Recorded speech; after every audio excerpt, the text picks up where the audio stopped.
So, my dear colleagues, let me start.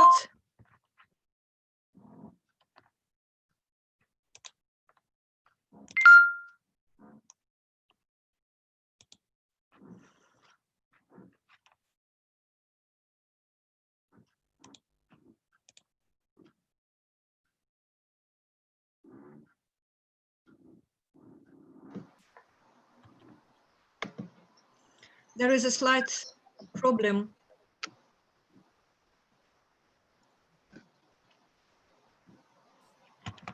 What is the problem? I can't see you. It is switched off. Okay. I think we all can see only one screen. It's not working properly today. I don't know why. Hello, Dr. Regina.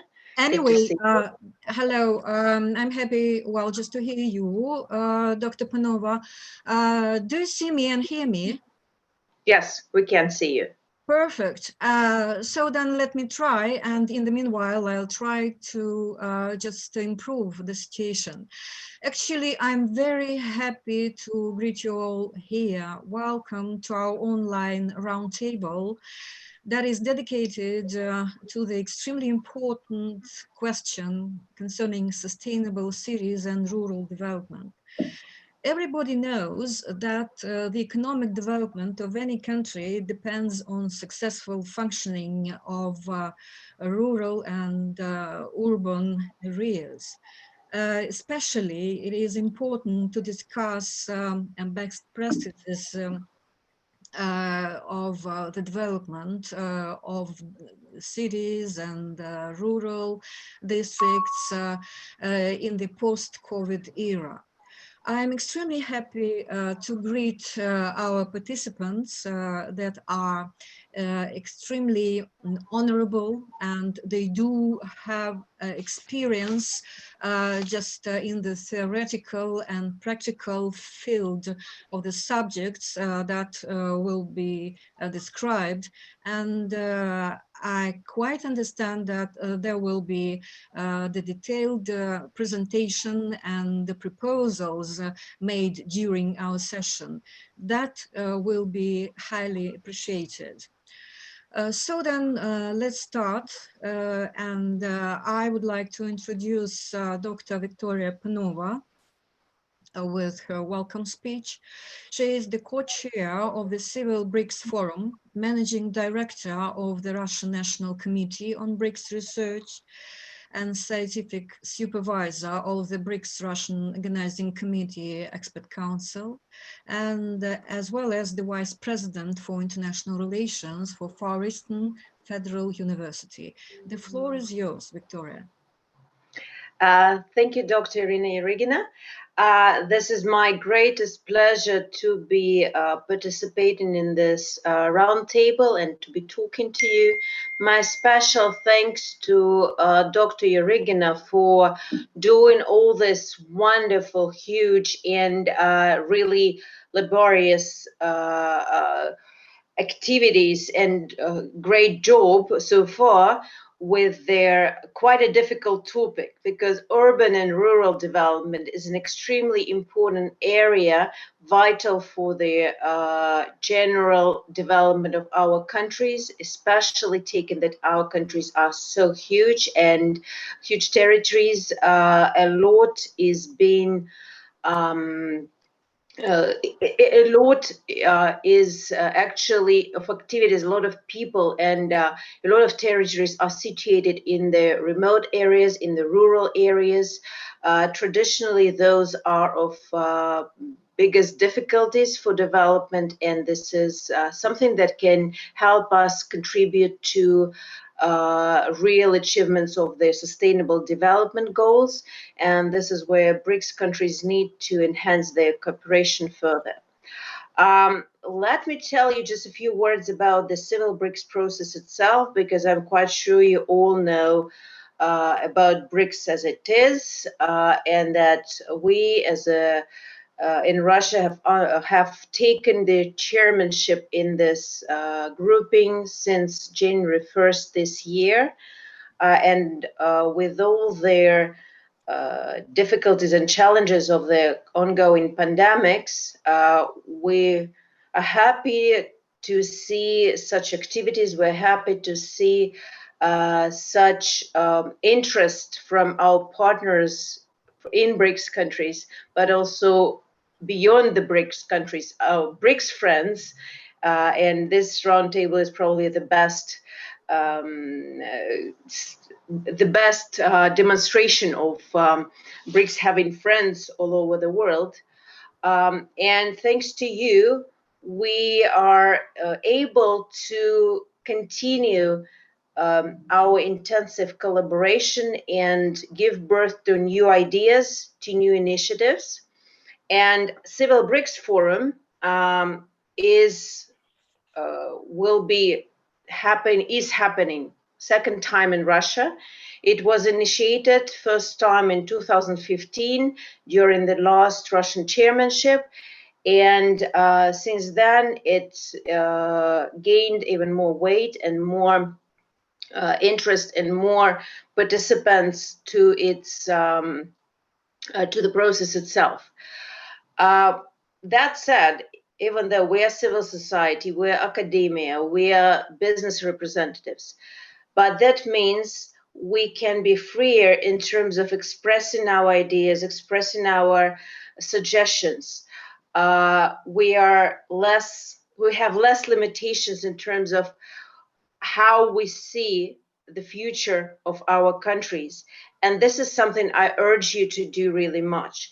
Please be bold, please be daring, and make sure that when you speak and when you offer your ideas to the world, to the round table, but it will be later on put on YouTube so many people will be able to enjoy it.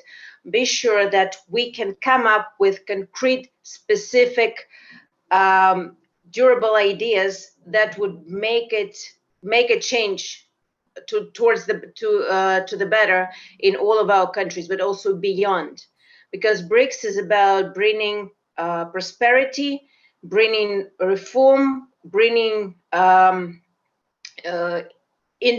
inclusivity, and bringing well-being for people of the world, and rural and urban development, especially in the context of the fourth industrial revolution, in the current process of total technologization, digitalization, and with the incoming crisis like pandemics, is something that is really needs our attention and needs new ideas in order to make this breakthrough.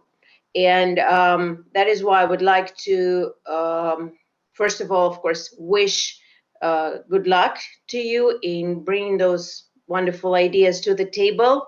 I hope as a result we'll be able to come with your part of recommendations to the leaders that we will be able to agree upon all together by their civil forum, that is to be the big civil forum that will be held across all the topics this September 23rd, 25th.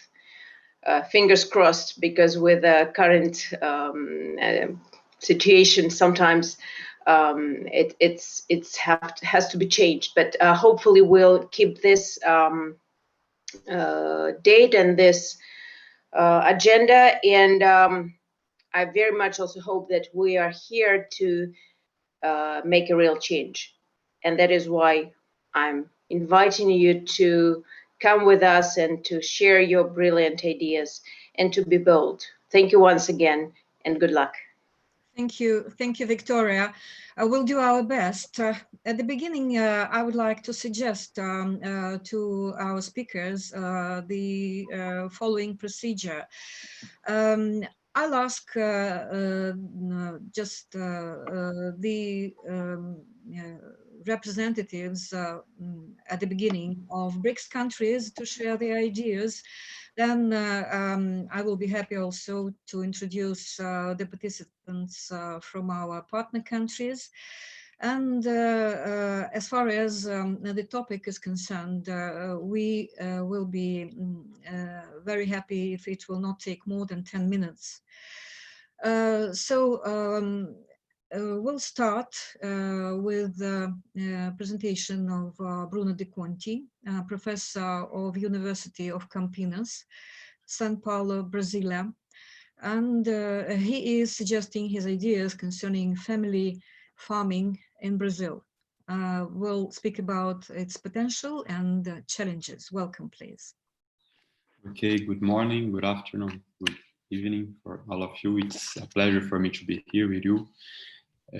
Thanks especially to Professor Irina Yarigina for inviting me, and congratulations for all the organizer of this forum, this so important forum, the Civil BRICS Forum. My topic today, I'll try to share my screen, just a moment. Here it is. Here it is. My topic today is the family farming in Brazil, as you know, and the main idea, I'll talk about Brazil because this the case I know better, obviously, but the idea here is prospecting the differences and similarities with other BRICS countries for the discussions about the common problems, the best practices, and so on. The outline is this one, so I'll talk about the concept, general data about family farming in Brazil, challenges, public policies, potential, and then final remarks. Starting with the concept, we have a law in Brazil which defines who is considered or what kind of farms are considered as being family farms. And then it depends obviously on the size. So it concerns the small properties, but the precise dimension depends on the region, because Brazil is a very diverse country, as you know. Then in the north, we have the Amazon forest. Then we have differences on the fertility of the soil. So we do not have one size for the definition, but different sizes depending on the region. Then obviously the workforce must be mainly composed by the family members. The income has to come mainly from the agricultural activity in this specific land, and the farm must be managed by the family members. Some general data starting with not family farming, but general data about Brazil. Brazilian territory is the 5th in the world, so 850 million hectares, and 41% of the territory is devoted to agriculture or cattle raising. So it's a lot, 41%. Out of this territory used for agriculture and cattle raising, we have 77% in terms of the number of the rural properties are considered as family farming. So we have something like 5 million rural properties in Brazil, and 4 million roughly are family farming, okay? And then you can see already the concentration of land in Brazil, because if in the number of properties we have 77% concerning the dimension, we have only 23% of the total area. It comes obviously from our colonial past. We never had in Brazil a land reform. So we have one of the highest concentrations of land in the whole world, comparable to some other Latin American countries like Colombia. But it's really a very dramatic problem in Brazil, even today. 77% in terms of number and 23% in terms of area. In terms of production, family farming produces 23%, 1/4 of the total production in Brazil. So if we rank it comparing to other countries, but comparing to the total production, even considering only the family farming, Brazil would be top 10 in the world, 8 in the world in the production of agricultural goods. And one of the important things is the diversity of production made by family farming. 70% of the food consumed in Brazil comes precisely from this kind of land, because the agribusiness, the big areas produce soybeans, sugarcane, so it's mostly for exports or for the production of ethanol, of energy. So for the food, 70% of the food consumed in Brazil comes from family farming. Those who came to Brazil already know that this list regards the main important kinds of food in Brazil: rice, beans, manioc, pork. So you see that, well, the everyday meal in Brazil comes from family farming. In the whole world, it's something similar. In terms of generation of jobs, it's also very important. Family farming has 10 million workers, which means 2/3 of the total workers on agriculture in Brazil, and around 15% of the total workers, including the urban workers. So it's very important to have this in mind also for the impact of the crisis, economic crisis, COVID crisis, for instance. I'll come back to this issue later, because at least those jobs are not lost in a moment of crisis like the one we are living now. Challenges.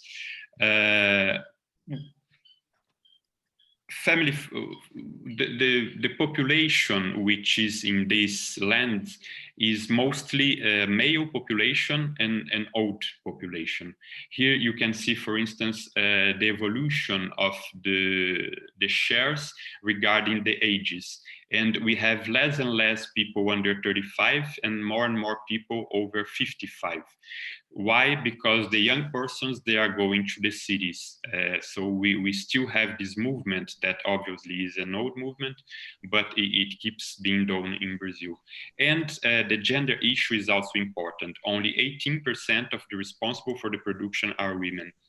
So 82% are men. So the population is mostly composed by old men. Other challenges, obviously the small scale, which has implications over the costs. Access to credit is a very important problem.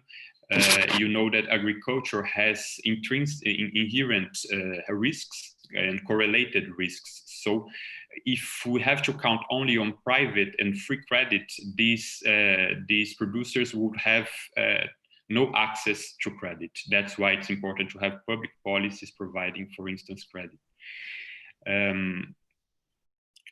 Access to the markets, what we also see is that since these producers do not have conditions to go into the final markets, they depend a lot on the traders. And at the end, the traders earn more money than the producers themselves.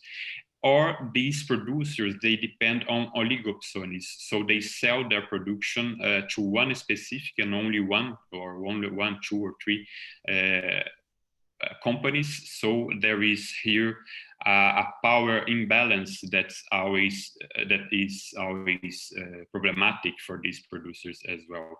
Infrastructure, and then I'm talking about internet, for instance, but I'm also talking about water, about irrigation, about roads. So depending on the region in Brazil, we still have a very important lack of infrastructure for production, commerce, and obviously also for the welfare of this population. This is one of the reasons why young persons also look for jobs, obviously, and for better conditions of life in the cities. And we have a lack of formal education. This is not only for family farming, but for all rural producers. The illiteracy rate is still as high as 23%. It's declining, but it's still very high, as you see. Then coming to the public policies. There are many, here I will mention, for the sake of the time, I will mention only two, which are very important policies in Brazil. PRONAF, which is a national program for credit for family farming. So it's a channeled credit. It comes from a share of the spot deposits, which necessarily has to go for family farming producers. And it has subsidized interest rates according to the household incomes. In some cases, it's even a non-refundable loan for the very poor households. And it has special programs for young persons and women, precisely in order to attract them back to the rural area, or for them to stay in the rural area. In the last years, it has an amount of around 35 billion per year, which is not sufficient. So it's a very important policy. We can discuss its design if you want, but it has a lack of funds. Even being an important policy, it has a lack of funds. if you compare, for instance, with the credit which goes for the agribusiness, which is much higher. And then the second important program is the program for food acquisition. So we have a law in which 30% of the food bought by states and municipalities has to come from family farming. So for the public schools, for the public hospitals, and so on. And this is very important. Potential, the diversity of products, as I mentioned it. For the agribusiness, we have the concentration in only some products. Organic food, which is a market which is increasing a lot in Brazil, because we also have an increase in the usage of agrotoxics. So and the family farming is, they can have access to this niche of market. Ecotourism, it's also an important or a potentially important activity for them. And culture and traditions, I'm not mentioning here obviously being conservative in moral terms. What I mentioned here is preserving some the diversity of culture in terms of music, festivals, stories, and so on. Then proposals, and then I'm coming to the, it's just 1 minute left. I'm very okay. sorry. I finish with the proposals. Land reform is the first thing, because we still have this concentration of land. Nothing can be done with this concentration of land.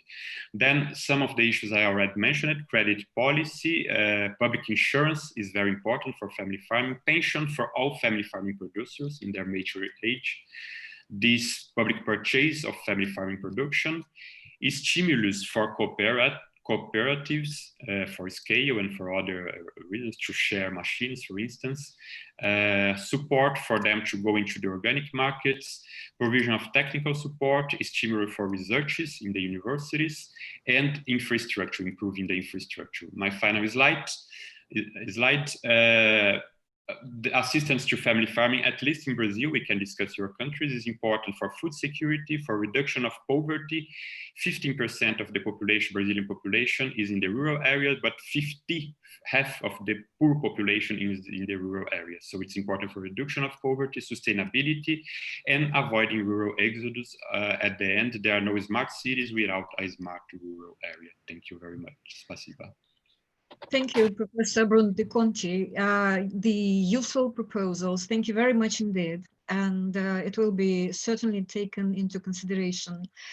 Now let's turn to another aspect concerning the banking industry and the financial services. That is very important for the development of any country, and the infrastructure bonds as a financial instrument for sustainable urban and rural development are of a crucial interest to all the countries, not only BRICS. And it gives also possibility for further cooperation between BRICS and partners. So let me give the floor to Igor Baluk, the professor of the Financial University under the government of the Russian Federation, who will share his ideas about the subject. Thank you very much. So Igor, the floor is yours. 10 minutes. Thank you very much. Thank you very much, Irina. Can you hear me well? Yes. Can you hear me well? Okay, that's great. Okay, dear Dr. Yerygina, dear ladies and gentlemen, allow me to greet all participants of this roundtable event.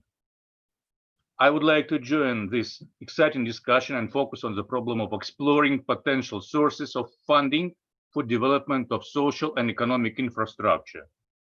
The topic of my short speech is infrastructure bonds as a financial instrument of sustainable urban and rural development.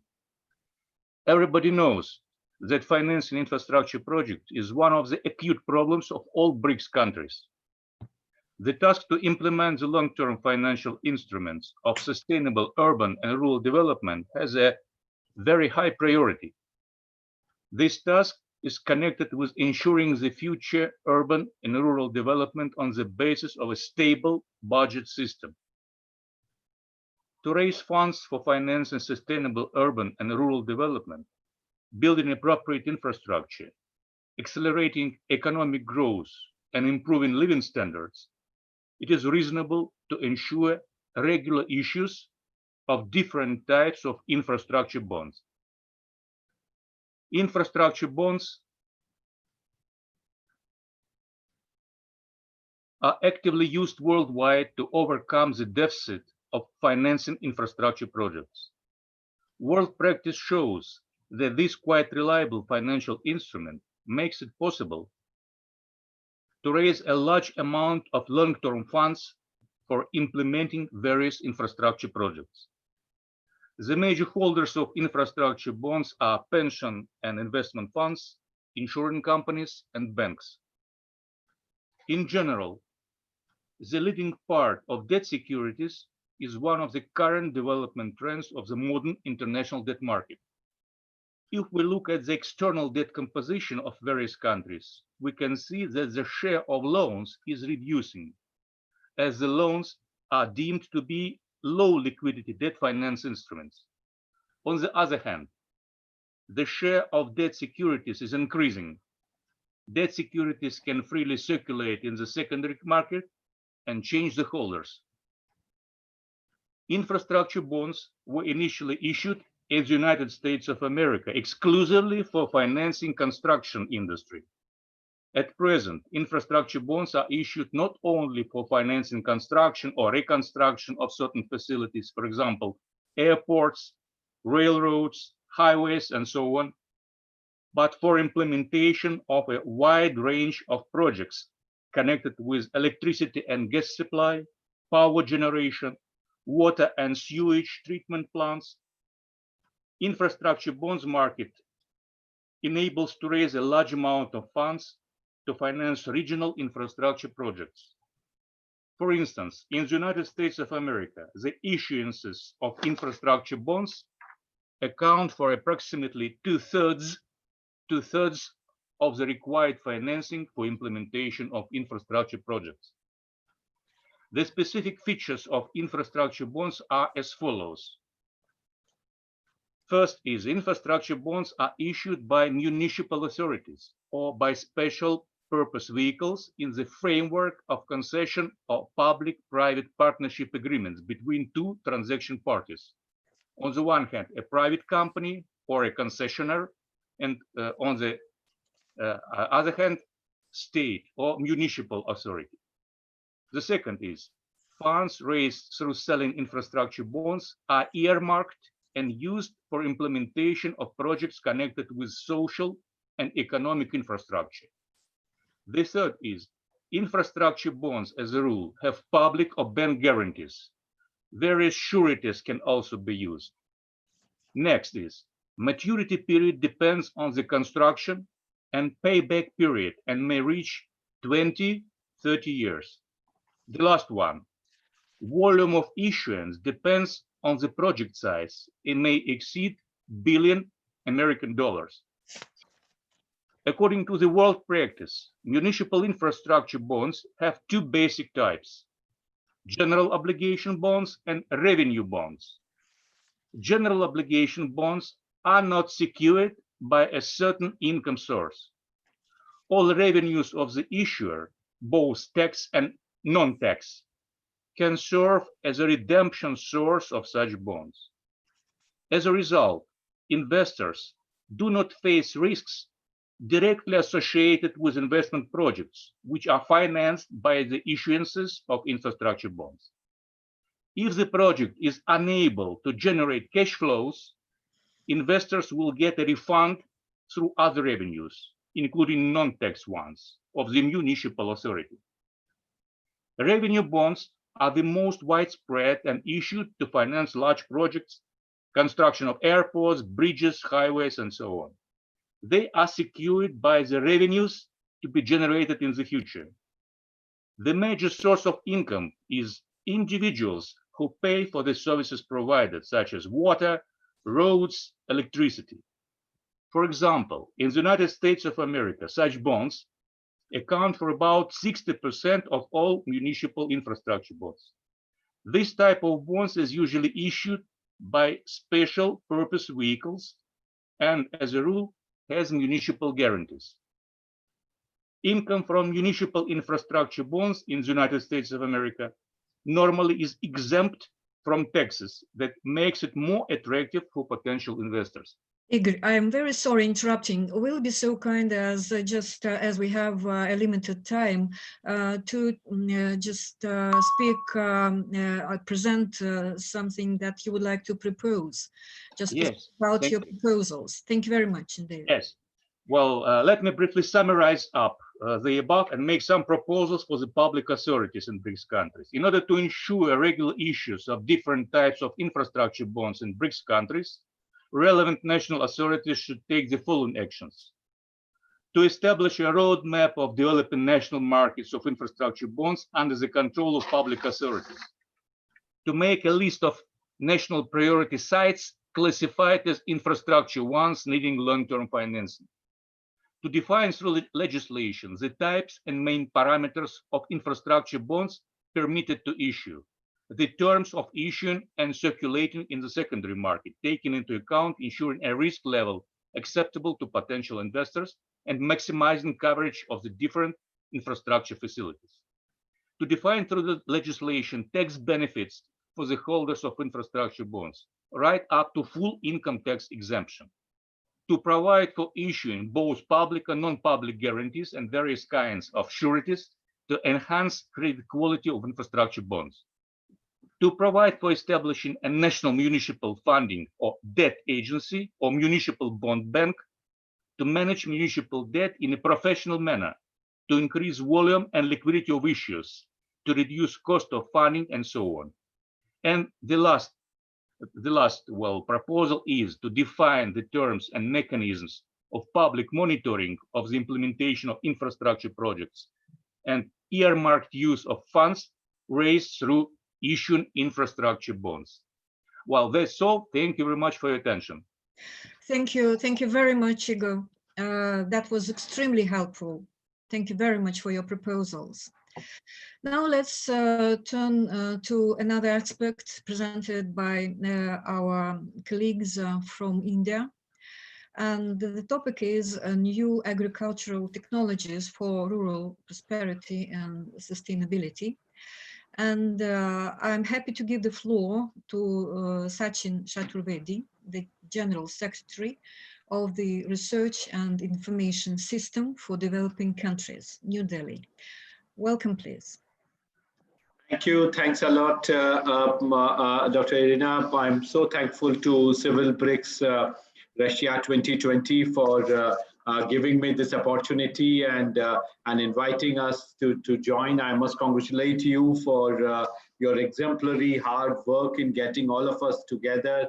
Several emails from you have given new energy to the BRICS Civil Forum. I must congratulate you and Dr. Victoria both in getting all of us together. Thank you. Since I noticed that you are extremely concerned about recommendations from our presentation, I'm going to start my presentation with my recommendation so that you can take it and then I move forward with my presentation with whatever few minutes that I have with me. I have three recommendations, Dr. Irina, for your kind consideration. First and foremost is a BRICS network on new technologies in agriculture and rural development. That's my first recommendation. As we are unfolding the global challenges that are there in our agriculture and rural areas because of the pandemics and the derailment of the essential production networks that has happened, it is important that the BRICS countries promote adoption, diffusion, dissemination of new technologies. So my first point is BRICS network on new technologies in agriculture and rural development. Second point is to create capacities across countries for absorption of these technologies. The third point, Dr. Irina, is about trade and marketing networks to be supportive of these new, particularly information technology related technological frameworks for trade facilitation purposes for rural products and agriculture produce. these are the three broad recommendations that I have in my mind. And now I would get into my presentation to further substantiate and bring you back to these three recommendations in next 5 minutes that I have. So, my friends, as we know very well, COVID-19 has devastating impact on several of the agriculture and rural development initiatives of several countries, particularly developing part of our world, where the government financing, the ability of the government to mobilize resources, that has gone haywire. The government finances have gone haywire, and the BRICS countries would have to move forward. In the G20 finance ministers meeting last month, explicit discussions were there in terms of how we can strengthen the facilities, how the refinancing mechanisms can be further streamlined for us to move forward with the financing options and mechanisms. The Sherpas have re-emphasized the development role. So instead of reinventing the wheel, I would very much like to bring on table the idea of focusing on rural development and the agriculture sector. And I'm very glad that the BRICS, Russia in the Civil Forum has focused on not just the urban sector, but also on the rural development. And for that, I must congratulate the organizers. The point that COVID crisis has also given a major blow to our idea of food security and access to the nutrition part of the SDG 2 expectation, as Dr. Victoria very rightly mentioned, that we have to make fresh efforts on being on track with SDGs. I think it is pertinent on part of the civil society organizations and think tanks to call upon the governments to see that SDG 2, particularly the access to nutritional food, remains on track, and that I think is a major requirement. And in this, I strongly feel that technology can certainly play an extremely important role. Technology can play a role in terms of providing better quality inputs in form of seeds. It can provide better quality of soil and water management, the post-harvest management technologies, information dissemination, and precision agriculture that is required. If you see the advances in the molecular biology, more and more of the developments have happened in the recent past that have given the wherewithals to several entities, and several of these technologies are coming out from nanotechnology or synthetic biology. The efforts for biofortification that are there, we find that there are possibilities in the agriculture rural sector where new technologies can help us transform and in some cases even catch up with the nature of production that is required. The efforts in terms of new instruments which are post GM, I would say CRISPR-Cas9 and couple of other gene editing technologies that are above the controversial genetically modified organisms, etc. So post-GM biotechnology scenario is far more exciting and I would say pluralistic in terms of an inclusive agriculture development order that we want. And from that perspective, it is important for us to go forward. As in the initial remarks, Victoria has very rightly mentioned that we need to focus on climate change, and we need to bring in dimensions that are important for our policy choices. My suggestion would be to see goal 6 of SDGs, water management, to be connected with goal 2, where we are talking about access to nutrition. So how goal 2 and goal 6 can be viewed together, and the larger industrial complex that would emerge along with renewable energy, these three converge very well in terms of initiatives, be that in form of a subsurface drip irrigation system, or it is coming up with the leveraging of the solar initiatives, the vapor transfer irrigation technologies, even some of the non-legume based nitrogen fixation, and in some options, particles to be leveraged for us going forward in this way. The idea would also bring in the soil health cards, etc., where some countries have moved forward. But I think a much more important dimension for several of the countries is in terms of post-harvest management through controlled atmosphere storage and cold chains that are required, the infrastructure that is needed, the disinfestations of technologies such as fumigation, etc., but also eradication technologies using electron beams and gamma rays, etc. So that gives us the bandwidth and the gravitas in terms of addressing and bringing new technologies, particularly based on information technology. And that, I think, is also important when we are connecting with the trade and market mechanisms. And this is where developing countries would have to see that the transaction costs are high. Brazil is a leader in export of processed products. In South Africa, India, they're still catching up. But BRICS is not just about the BRICS members. It is also about the fellow developing countries in the spirit of South-South cooperation. So that support, that mechanism to bring other countries in fold, I think are extremely important for us to see that we go one mile forward in terms of bringing in trade and technologies together when we are talking about the dimensions that are there. In India, recently, a lot of efforts have been made to connect rural development, agriculture, expansion mechanisms with new technologies. And this, I think, is Bolsa Familia's direct fallout in terms of direct benefit transfers through Aadhaar-enabled services. So mutual learnings are helping, and India has expanded a huge base for 365 million people, direct benefit transfer mechanisms. That's going to be a mega revolution. And for farmers, M-Kisan has been launched. The Kisan call centers, the farmer call centers have been established. Farmers portals have come up, and they have been connected with mobile telephones and the bank accounts that have been opened for them, along with several apps that are providing market information on a regular basis. And this mega revolution is happening with this huge base that is coming up. And that, I think, is important.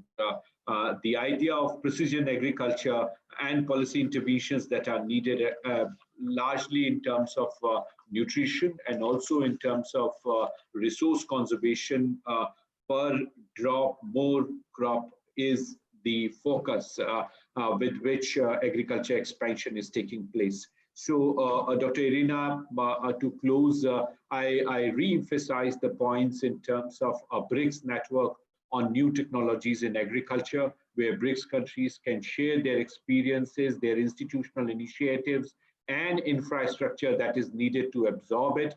It can also have a component for capacity building and a component to connect with trade and markets. With this, I would stop here, Dr. Arena. Thank you. Thank you very much, Sachin.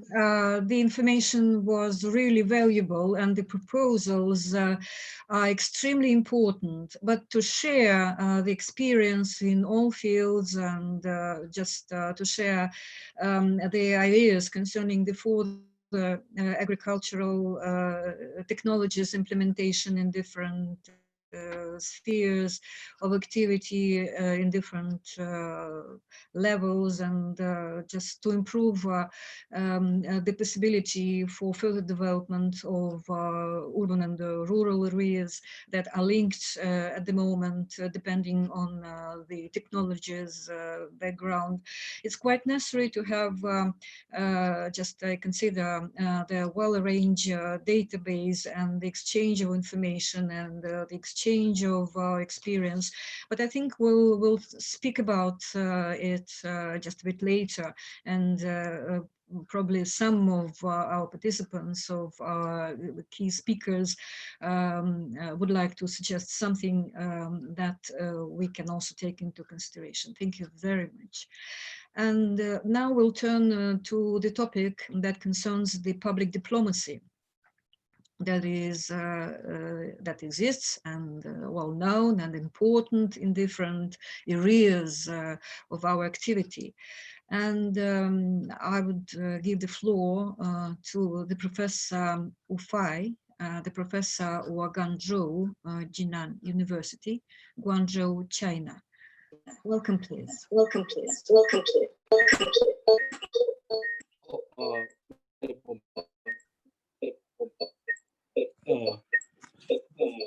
Sorry. Can you hear from this one? Can you hear from this one? Can you hear from this one? No. Okay. We can hear, but there is an echo. We can hear, but there is an echo. Oh, okay. Oh, okay. I will use this phone. At another room. Okay. Okay. Okay. Can you hear me right now? Yeah, Yes, please. nice. It is. Thank you. Okay. Okay. So my topic is about after COVID-19. How can we do it from the urban city and the countries? So at first, I think COVID-19 is unexpectable. Is some accident is happened to us. So I think is we all of the country in the world not prepared for the COVID-19. Of course, between China and the US, they have a lot of problem, and because of US and China, sometimes the trade war already happened 1 year. So after COVID-19, China and the US relationship become more serious than before. So I think recent half year from January to August, all the world organization it seemed like no function during the COVID-19 that is happened. So I think the problem is that how can we slow the COVID-19 from the world international organization from this from. For example, WHO, they can slow part of problem because they can in charge of the world a lot of biotechnology because of different COVID-19. All the countries, when they develop biotechnology recent, they should report all these steps to the World Health Organization, WHO. So, for example, China one is developed recent. So he gave every steps report to the WHO, and I think from the world they can solve all the problem from the international organization. I think this is very important. So, for example, I think from another part of it is BRICS countries. For example, Russia already developed recent days. They already test this technology from the doctor or a daughter of President Vladimir Putin. So it seemed like already successful. If in the plan, this will be step by step at the end of the year. Is will be take to the all part of the world, I think. So from these parts, China, Russia, India, Brazil, and South Africa, I think from the BRICS countries, they can organize and cooperate with the WHO. I think this is more important parts. And after COVID-19, it seems like all the world economic will be modified. For example, the product produced from the China and part of is far part of the products will transfer it from the China maybe to the India, maybe to the other countries, but whatever, they will be more closer than before, because before that only China produced some product. Okay, this time India, Russia, or BRICS countries will be part of basic productive base to the world, even including the Europe company and the US company and the other part of the company. They can cooperate more closer than before. But the recent half year, I never hear, because some this disease COVID-19 is problem. So recent half year, I never hear any countries uh, report how can we develop our country's economic.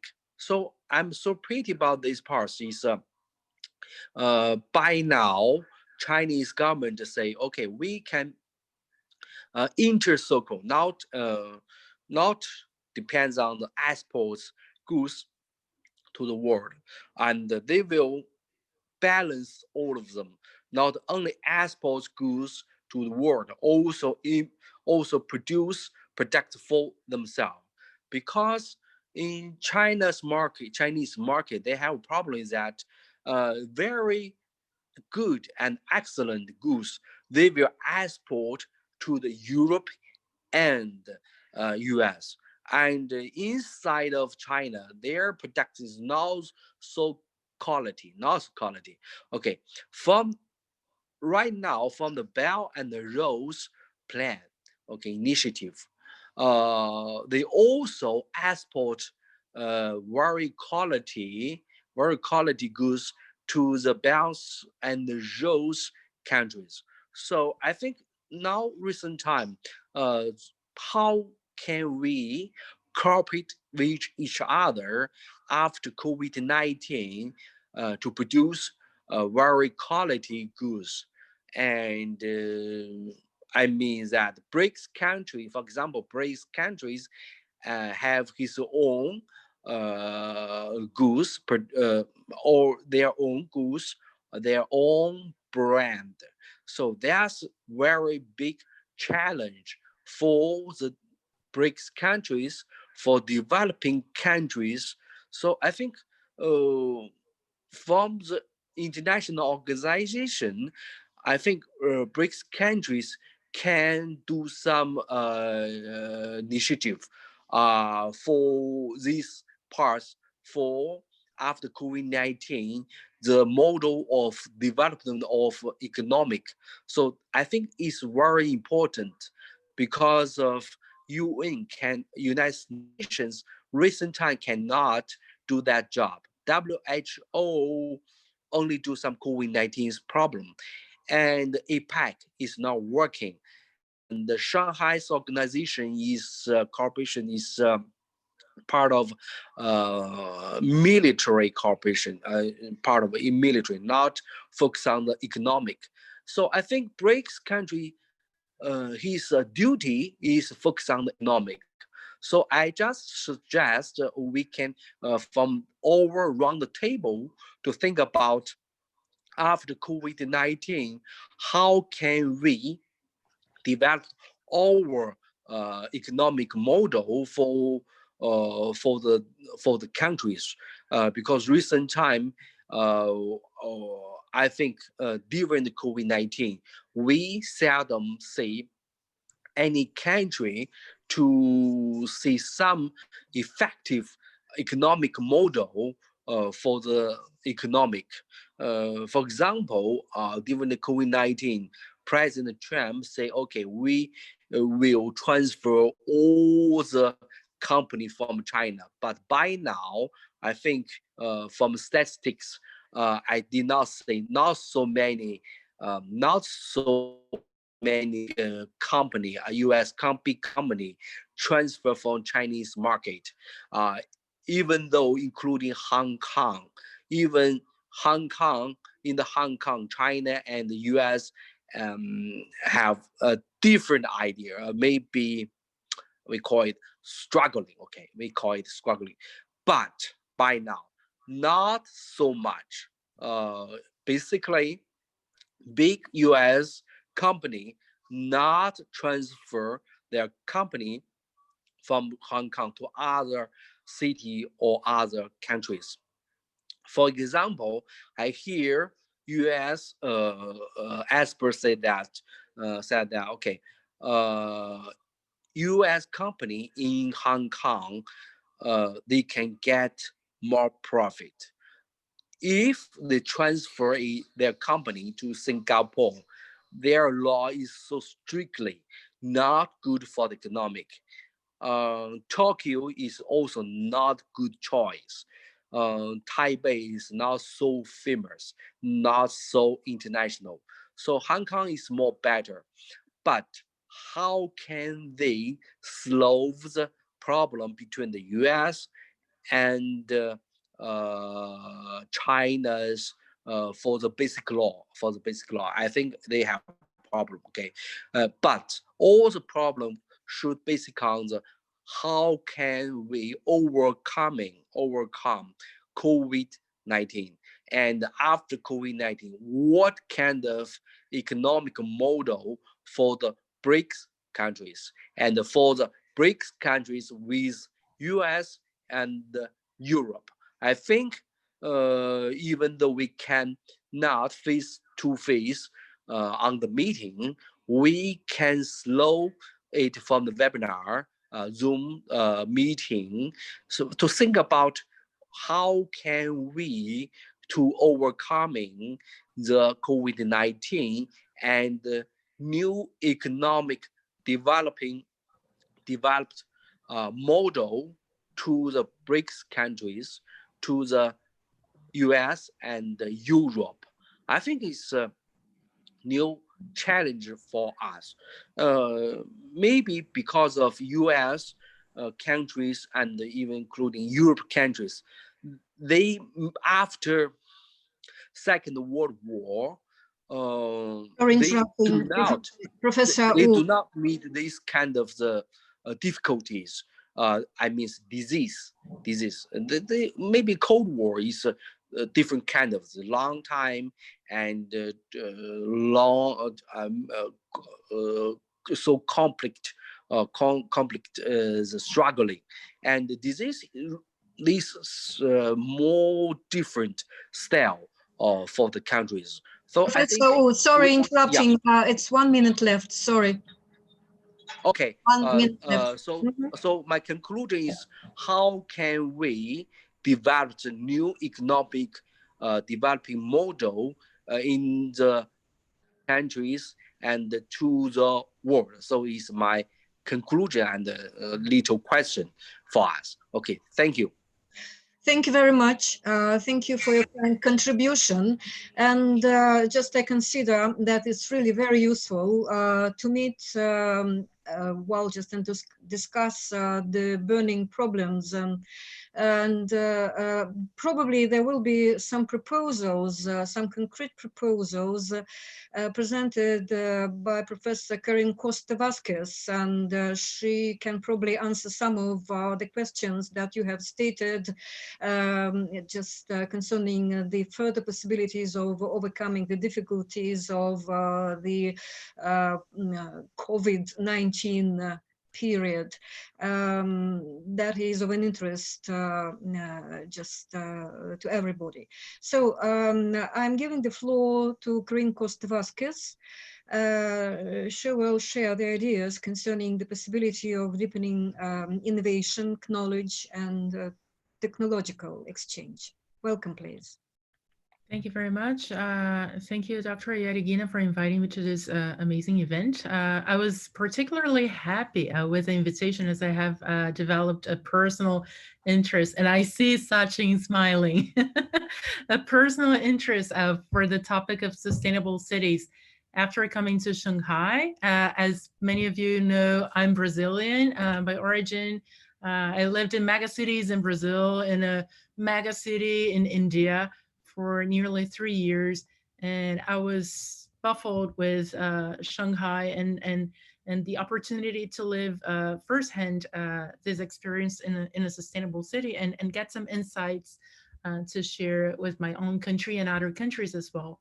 But I would like to state up front my main point, which is I believe that as important as making new recommendations is actually following up on the commitments that have already been made by the BRICS leaders on the issue of sustainable cities, and in particular, the Partnership on Urban Environmental Sustainability Initiative and the BRICS Environmentally Sound Technology Cooperation Platform for Innovation. These two initiatives, they were proposed last year by the BRICS Ministers of Environment under the Brazilian presidency of the BRICS. In my presentation, I will try to answer the following questions. The first one, what is sustainable cities in the context of the BRICS? So I'm not going to focus on rural development. The second question is, how has the concept evolved throughout the BRICS process? And third and last question on my recommendations. How can we follow up on the BRICS commitments towards sustainable cities? And by briefly reviewing the joint statements and declarations of the past BRICS ministerial meetings and leader summits, we find three elements that can help us understand what sustainable cities mean in the context of the BRICS. The first one is urban development. The second one is smart cities.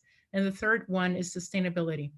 And most interestingly is that these three elements are not only related with the development experience of the country that hosted the presidency in that particular year, but also they are shaped by, they're also helping shape a BRICS agenda at the multilateral level. So it's a two-way process.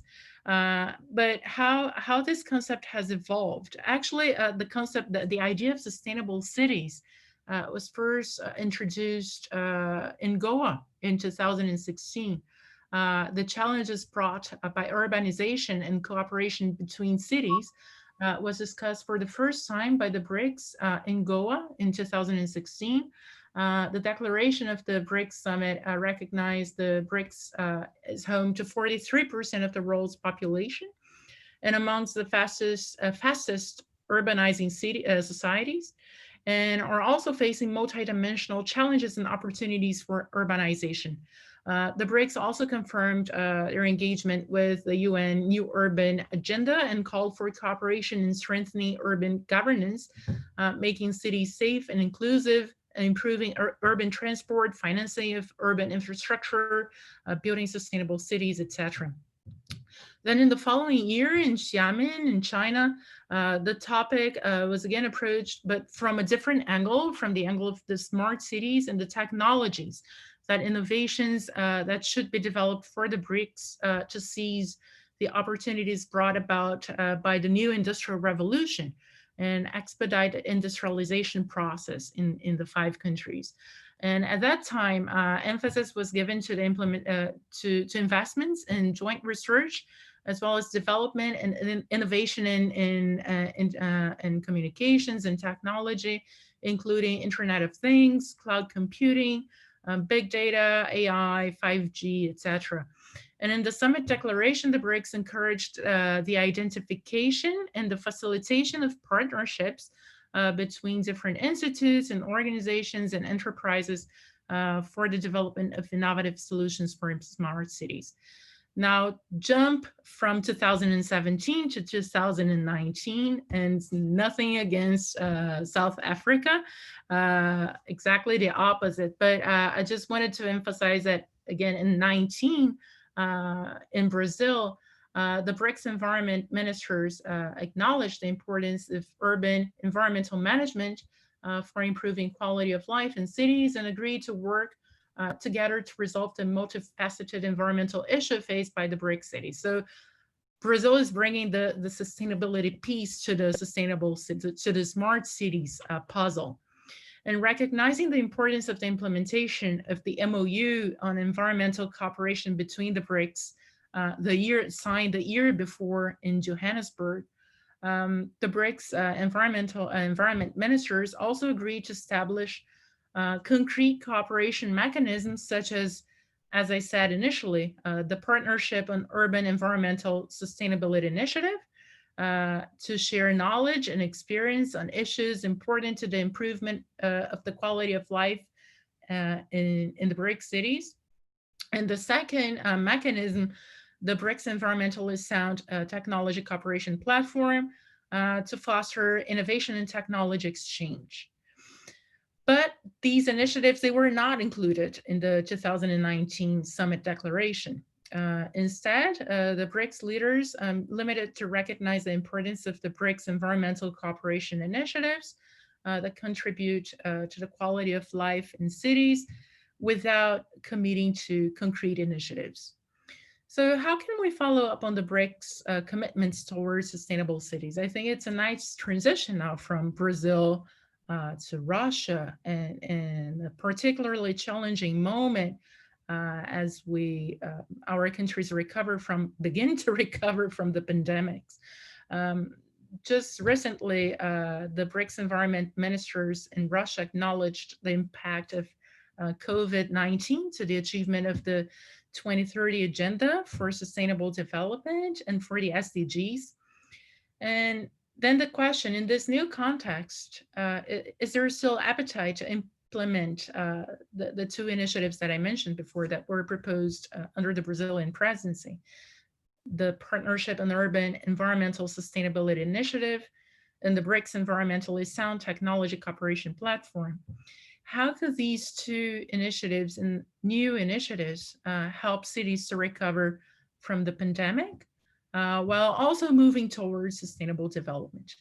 So here are some suggestions that I would like to put forward. The first one is to create a Sustainable Cities Advisory Group, which would be tasked to do a deep mapping of the commitments made and the initiatives proposed in the past BRICS meetings that support the development of sustainable cities.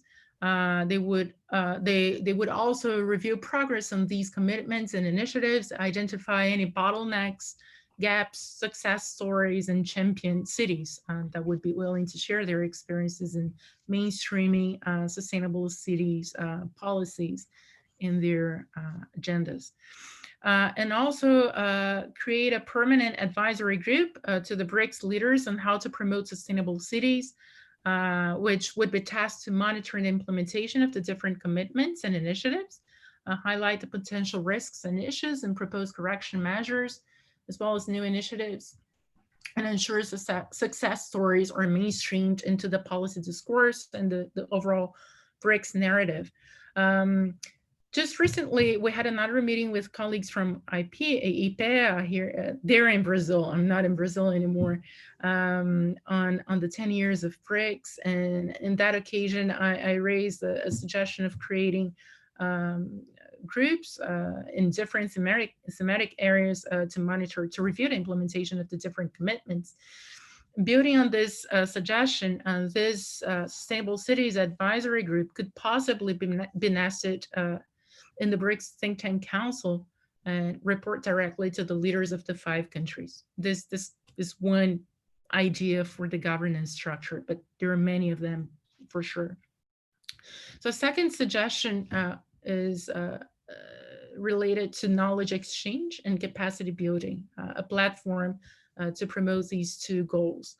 And specifically to identify cities in the 5 BRICS with experiences in mainstreaming sustainable and integrated urban planning. And we have several examples in BRICS. In India, we have Kerala. In Brazil, we have Curitiba, Shanghai here in China, as I mentioned, and so many others. And from these experiences, we could derive principles for sustainable and integrated urban planning that could inspire other cities willing to follow their lead. And this would be offered with regular support to the implementation of these principles through the issuance of guidelines, promotion of knowledge exchanges with cities in more advanced stages of implementation, and support to the design of bankable projects to transform cities. And this could possibly be part of the Partnership on Urban Environmental Sustainable Initiative that I mentioned before. And finally, the third recommendation is related to the technology exchange part of, of this package. It would be really important to enhance both technical and financial support for cities that are willing to develop projects, build area capacity, generate businesses, and pass regulations or legislations on sustainable urban planning. For example, by working with mayors in the BRICS countries on a pipeline of projects to support local sustainable cities strategies.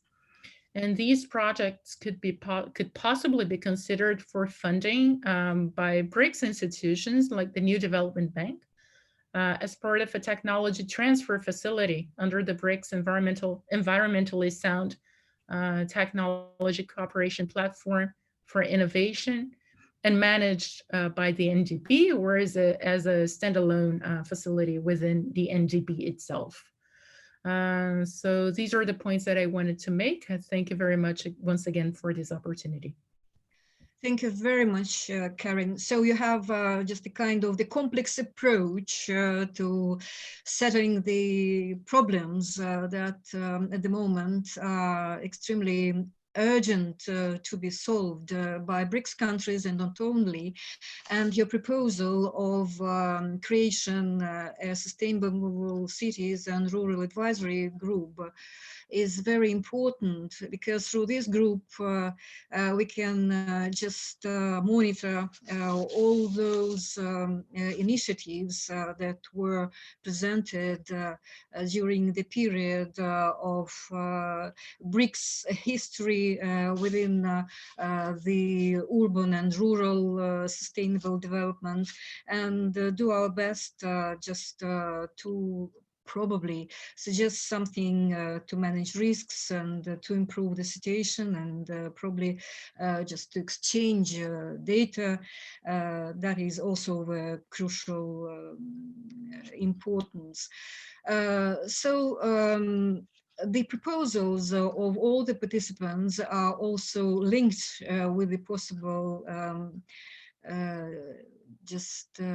existence and creation of such kind of the group that can be nested, as you have mentioned, within the New Development Bank, and can help the BRICS think tank council to implement the decisions and just to make links, contacts, and to develop them.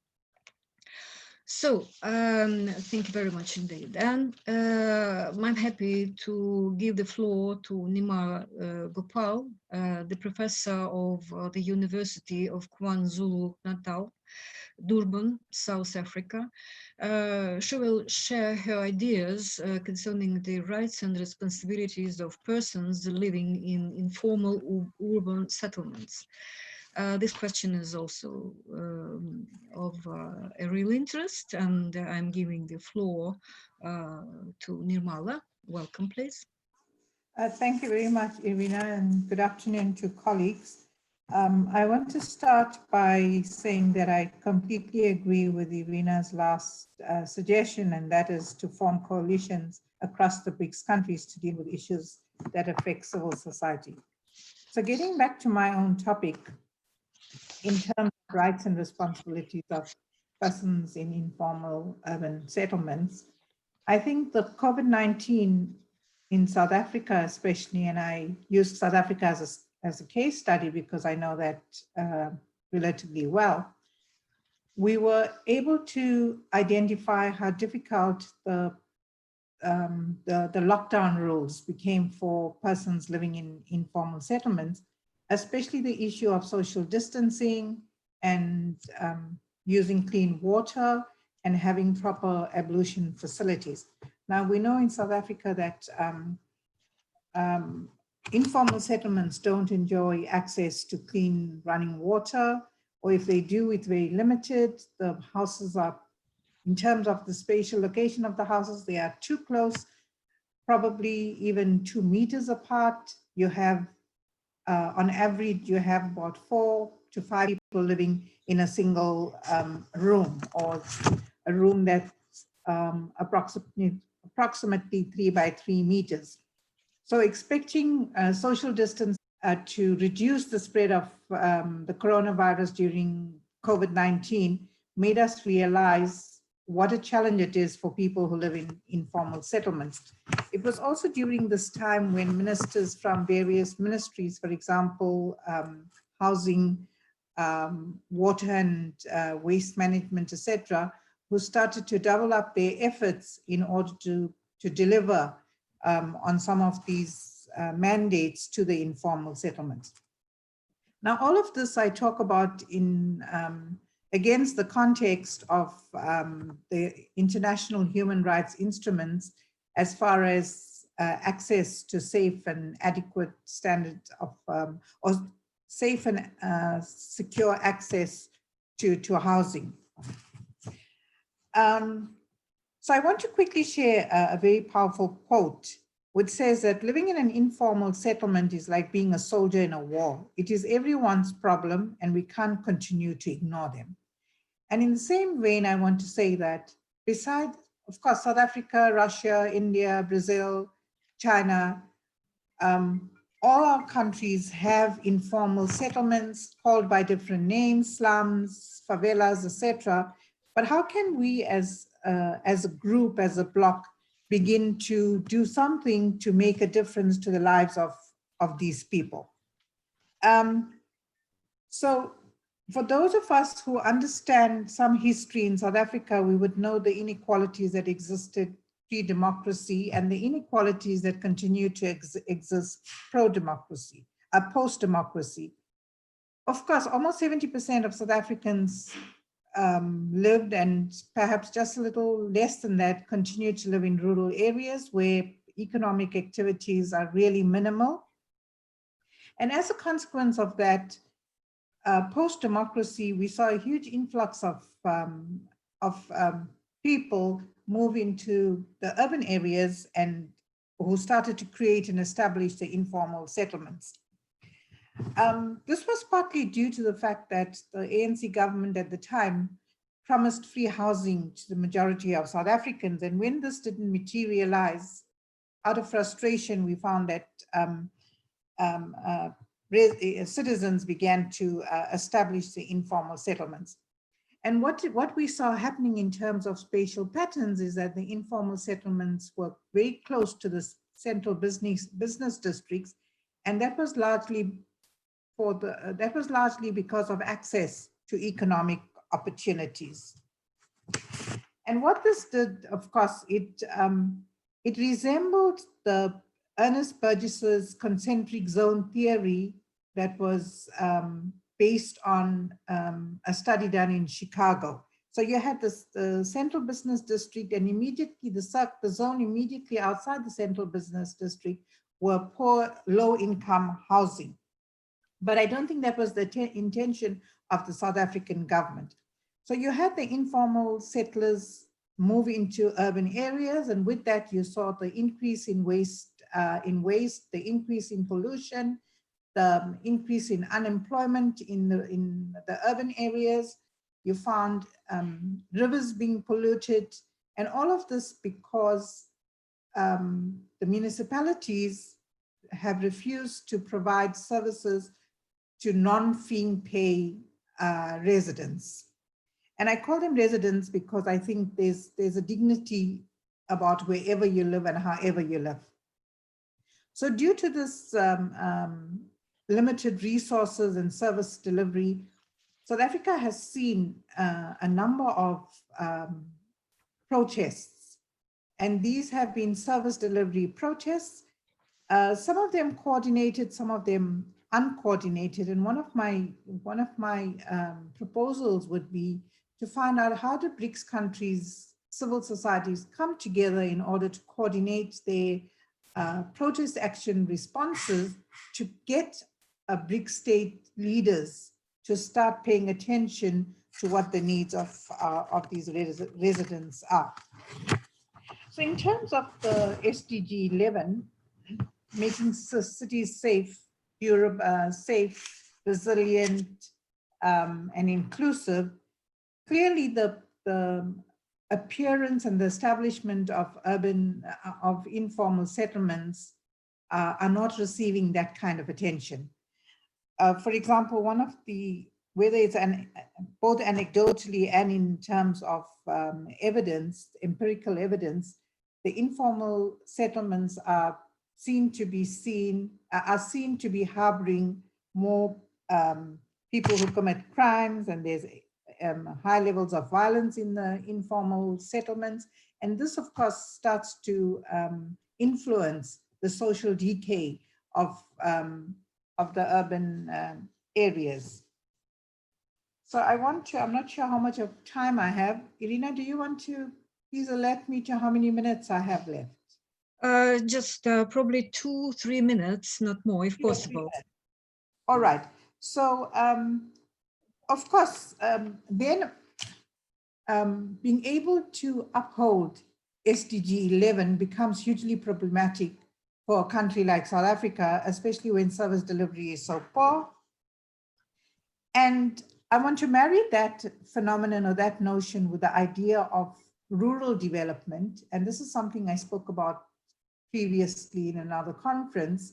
The fact that we have large amounts of land in our rural spaces, they're non-arable land at the moment. There's very few manufacturing, there's very little manufacture that happens. There's very few economic hubs, etc., is hugely problematic. So if we want to adhere, or if we want to respond positively to the SDG 11 in time, I think some of the recommendations that I would make would be that government should invest in rural infrastructural development, legislate VAT concessions for corporates that take economic development to rural areas, mandate a percentage of profits for rural development should corporates not show an interest in taking economic activities to these areas, work with various stakeholders, for example, civil society, organized labor, state and cooperatives, to plan what and how to keep people in rural areas so that they may reinvest in their own areas for intergenerational continuity, mandate and fund rural skills development and sustainable livelihoods. And I think very importantly, to ensure that the infrastructure for sustainable livelihoods exist in rural areas, and having the connection between urban and rural so that the urban dream can be realized while still residing in a rural area.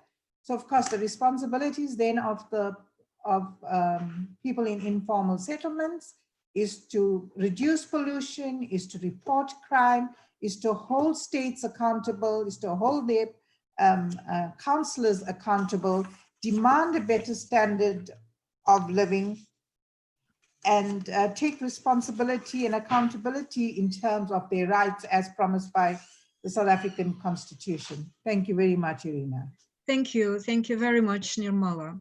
So we are really interested in building a transparent BRICS ecosystem, and your proposals are also valuable and just very, very helpful. Thank you very much indeed. Actually, I would like just to give the possibility to just express the ideas of our partners, country partners, those who are interested in cooperation and developing relations between BRICS, that is developing and not isolated, it goes without saying. And the European experience, for example, is of great interest. And I would like to give a floor to Professor Dr. Peter Reichling, Dean International Affairs, Chair in Banking and Finance at von Guericke University, Magdeburg. Peter? Yes, I'm there. Yeah. Mm-hmm. So thank you very much for having the opportunity to give a presentation, a short presentation in your working group. Actually, I'm from Germany, and therefore clearly I'm not from a BRICS country, and therefore again, please do not expect that recommendations. I just would like to introduce the German way of financing municipalities. Maybe you like it, or something that I'm going to present you like, or something, or maybe you don't like the German way at all. I try to share my screen. Therefore, I put my video off and hope everything works like it should.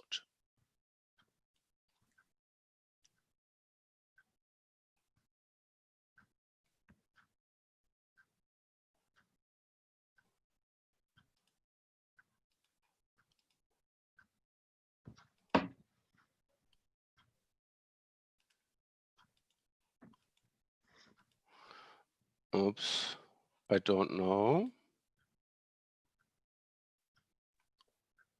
Dear Professor, you should put the green button. Yes, I to did. demonstrate your, okay, so we see your photo, but not your presentation. Yes, and this is my problem right now. I should choose a fencer, a window, or an application. You can choose an application. Basic. I try whiteboard.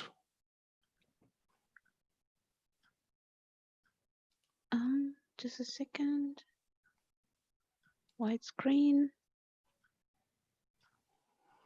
No, I don't want to that. Oh, I'm very sorry for wasting your time. Just try one more time. I think it's blocked still on Professor Baluk, the screen. So you cannot see my screen right now? No, it's white screen, but the screen is still blocked on Professor Baluk. Oh, sorry. Igor, do you hear us? Igor? Yes, I hear you, but well, I have no any will. Can you switch off the screen? Can you really be so kind as?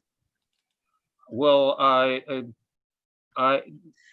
Just a second. Okay, thank you very yes, much indeed. that's great. Okay, we can see the presentation. Yes. Mm-hmm. Okay. Okay, great. Okay, one more, Okay. 10. Thank you.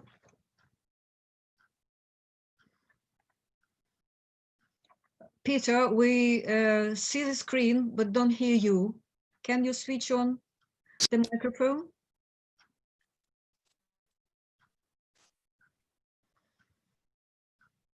So you can see the presentation. Is that true? Oh yes, perfect. Thank you. But I lost the website.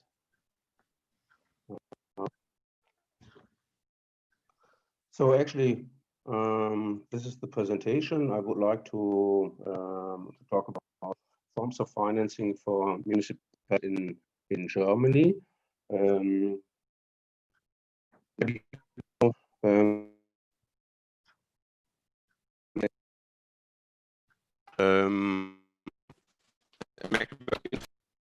40,000 people living there. It's rather old, a bit more than 1,200 years old.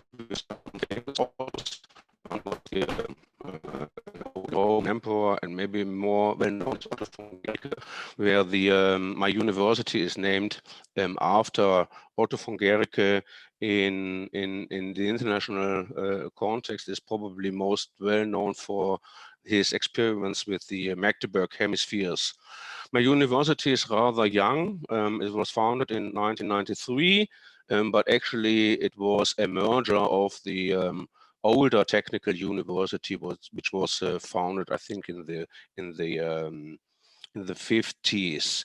We have something about like 14,000 students, which means that we are a middle-sized university in Germany. So big universities have something like 40,000 students, small universities have something like 5,000 to 10,000. But I don't want to bore you with that. I would like to talk about the administrative districts in Germany and financing. So actually, this is a map of Germany, and if I'm not completely mistaken, that should be Saxony-Anhalt, so the federal state where I am living in. And here, this is Magdeburg, and actually my place is, or where I'm living is here in a rural area. So Germany is consists of 16 federal states. Some of them are just city-states. We have around 300 rural districts, or maybe you call them counties, and 100 city counties. And these are subdivided into around 11,000 municipalities. And that is what I'm going to talk about. So this is my focus. Just to give you a situation about that, I'm just a bit mixing things, but anyway, I just wanted to give you an idea of what is the debt situation in Germany, the public debt situation in Germany. So total Germany has a debt of 1,900 billion euro.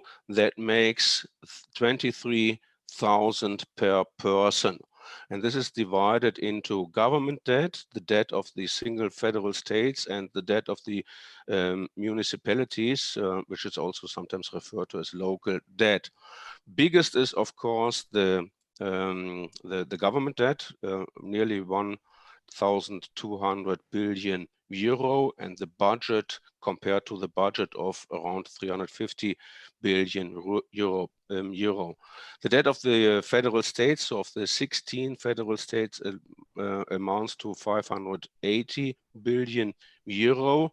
Budget of all the states in sum is bigger than the government budget. And the local debt amounts to 130 billion euro, where the budget of these 11,000 municipalities sums up to 290 billion euro. So from that point of view, we also already see that debt financing is important, not only for Germany in terms of government or federal states, but also in terms of municipalities. What are the cash-ins for municipalities? There are three big parts. First thing is they get fees and contributions. Fees and contributions, for example, for garbage removal or for wastewater treatment, and so on. Maybe this is something like 25% of the cash-ins of municipalities. Then two big groups are tax revenues on one hand side, and fiscal transfer. I'm going to explain in a second. Tax revenues amount to around 100 billion euro for all the municipalities per year, and they consist of four parts besides very small parts. One thing is that we in Germany have an additional business tax. So it's not only the income of companies that is taxed, but also there's an additional so-called business or trade tax that flows to the municipalities. Then also property taxes belong to the taxes that go to the municipalities, and then a part of the income tax or wage tax, and a small part, 2.5% or something like that, of the value-added tax also create revenues for municipalities, in some nearly 100 billion. And the third thing is a financial compensation that amounts to, in total for Germany, also around 100 billion euro per year. And it means that in the budgets of the federal states, of all the 16 federal states in Germany, there is 100 billion euro that is distributed to, let's say, poor municipalities and not distributed to rich ones. So if you live in a county or a municipality where you have a lot of business companies, profitable companies, then business tax in this municipality is rather high. If you live in a rural area where there are nearly no companies, then there's nearly no business tax. And that means that the municipality is rather poor. And to compensate for that, in the federal states budgets, there are positions to support the poor municipalities and not support the rich ones.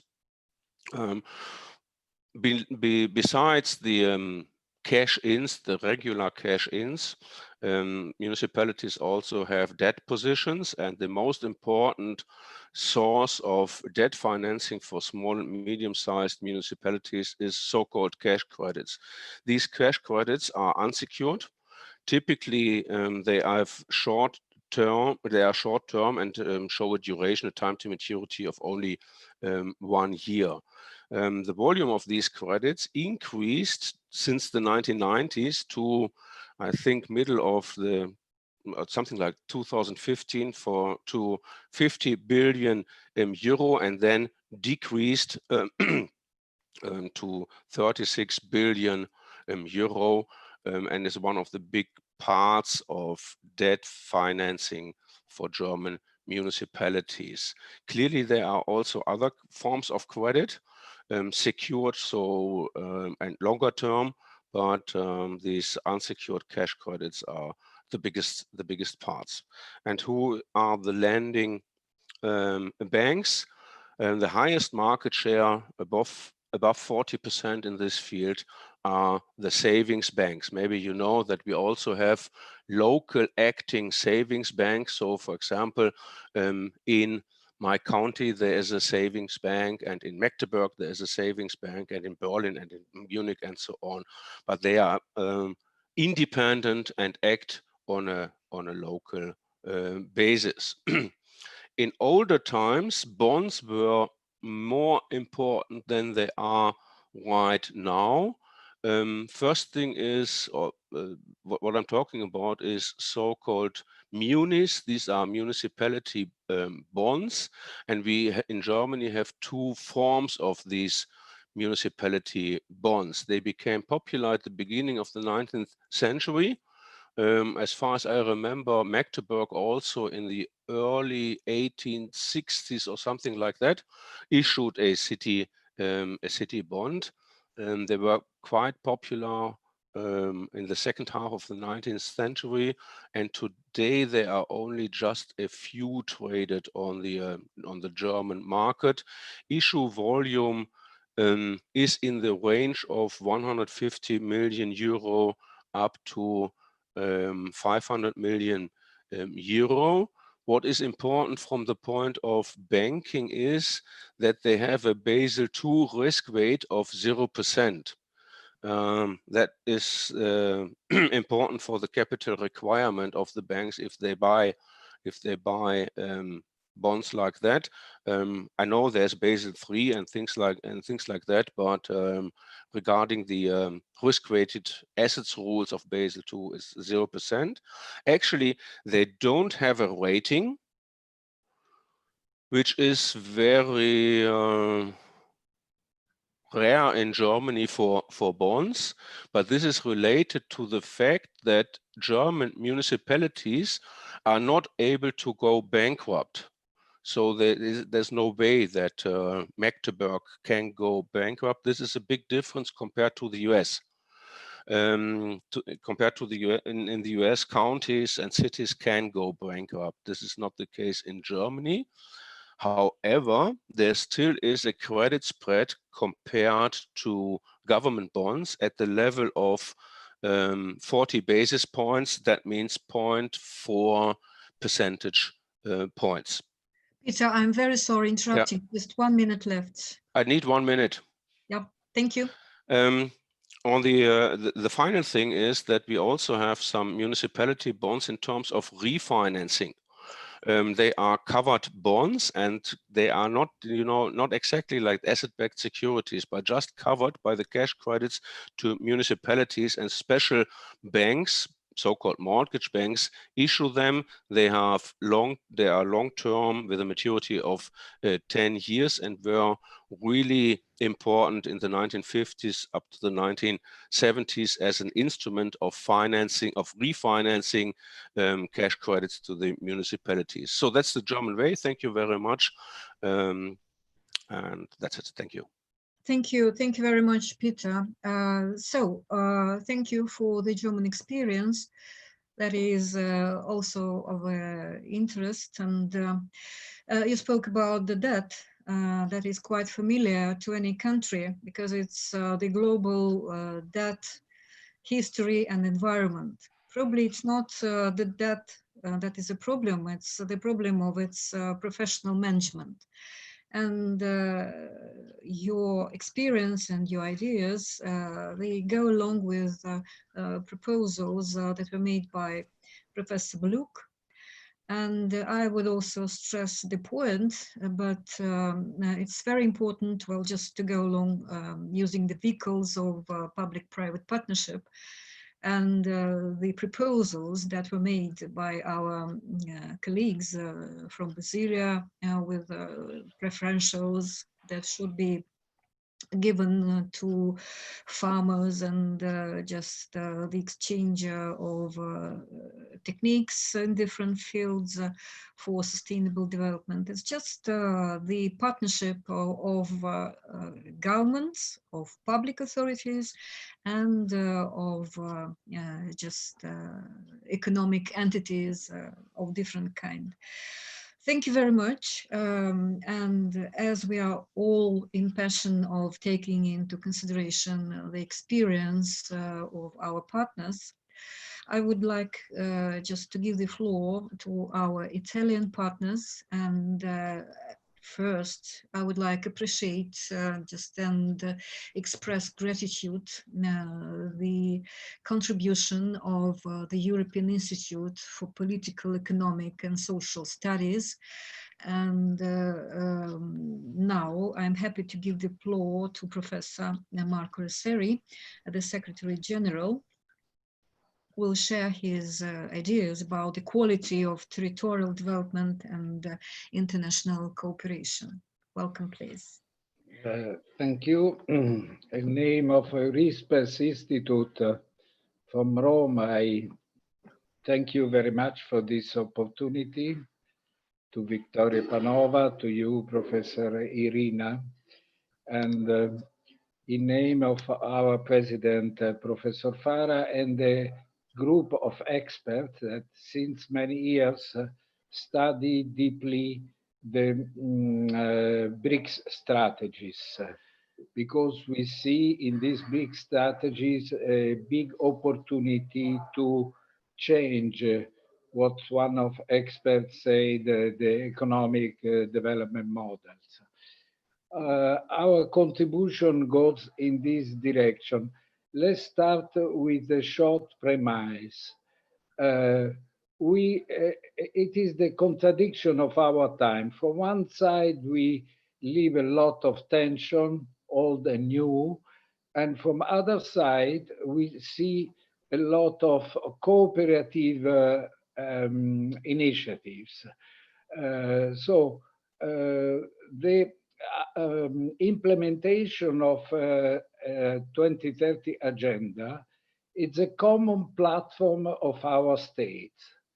This is the platform that is valid for Italy, for Germany, for Russia, for India, for South Africa. So we can have a lot of tension, but we have this common platform. And let's work on this common platform. And the first proposal should be to implement the exchange of information about how many single states implement the result of this agenda. It should be very useful for us to know what is the result in Russia or in China. This is an important exchange that help us to coordinate better our work. Second premise, when we talk about sustainable development, the United Nations documents are very clear. Even the last report in 2019 about the possibility of implementing the agenda said clearly that we are facing a shift from quantity to quality of development. So when we talk about sustainable development, sustainability, we are talking about quality of development. And this quality of development must be achieved in the three dimension, economic and social and environment. And in integrated way, we cannot achieve some goals in environment and have a bad result in social or in economy, etc. We must to have a balanced way of proceeding and to achieve the result. So don't forget this, because this is the key to understand what kind of efforts our states and our communities have to do. Second, and this it's the experience we are doing now in Italy. You measure the economic development of a national system. It's impossible to have a measure of this system without a parallel evaluation of the local system, how the local system contribute, develop, and so on. So, and the agenda is very clear on this aspect. They said you must give us the result that you achieve at the national level, but in the same time, you give the result you achieve at the regional level. What we miss is a comparison about information, data at the regional level. This should be a new thing to organize, a new initiative. Should be interesting to know better what are the development at the regional level. Third point I want to underline is the concept that we have to apply. Economic indicator dimension is quite clear. The only point is not to provoke, cause imbalance, economic imbalance between rich and poor and so on. Environment, there is the tendency to measure environment only in some data, reducing CO2 emissions or reducing the pollution of water. So, environment is an idea of complex idea of the ecosystem where a city, a land, it's included. So we must apply this, decide to apply this complex idea. Third, social, it's as a two aspect, how to interpret social. Social as a two aspects. One is the one aspect is dealing with the necessities. I need an hospital, I need a basic service and so on. But social, it's also the quality of connection you have, people have, the system of relations.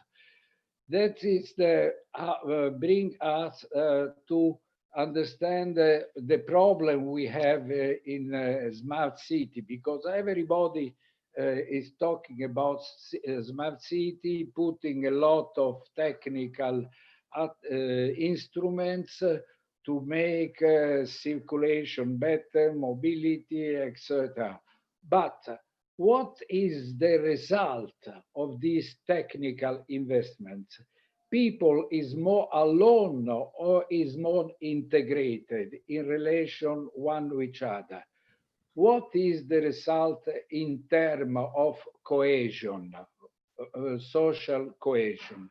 This is very important, and more voice push in this direction. So let's make investments in technology, be digital information system and so on, but in the same time, create a model that allow us to measure the result in terms of the cohesion of a community. Smart city, now there is an evolution of this idea, is more and more going to the idea of smart living, smart and ethic cities, smart as accessibility of other people to other people to service and so on.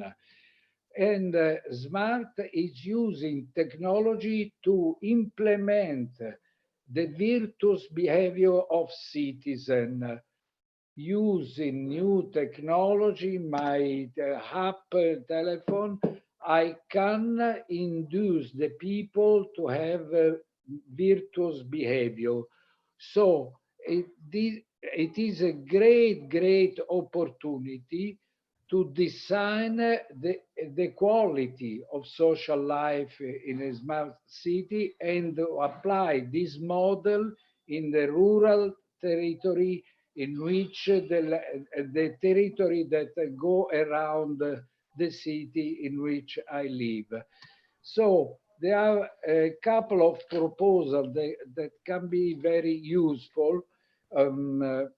First, as I say, in the regional indicator, we need exchange national platform, and we need to exchange and to build and exchange a regional indicator. Second, there is a sort of, in the smart city, we propose the list of active citizenship. We must do a list of societies, of companies, of associations that help support the people to live in a virtuous way. And third, we are proposing the Charter of Virtuous Behavior. So let's make a list of virtuous behavior. It is a system to educate the people to pay attention. A lot of little actions that altogether, if they are positive, can change the quality of the common living in a smart city.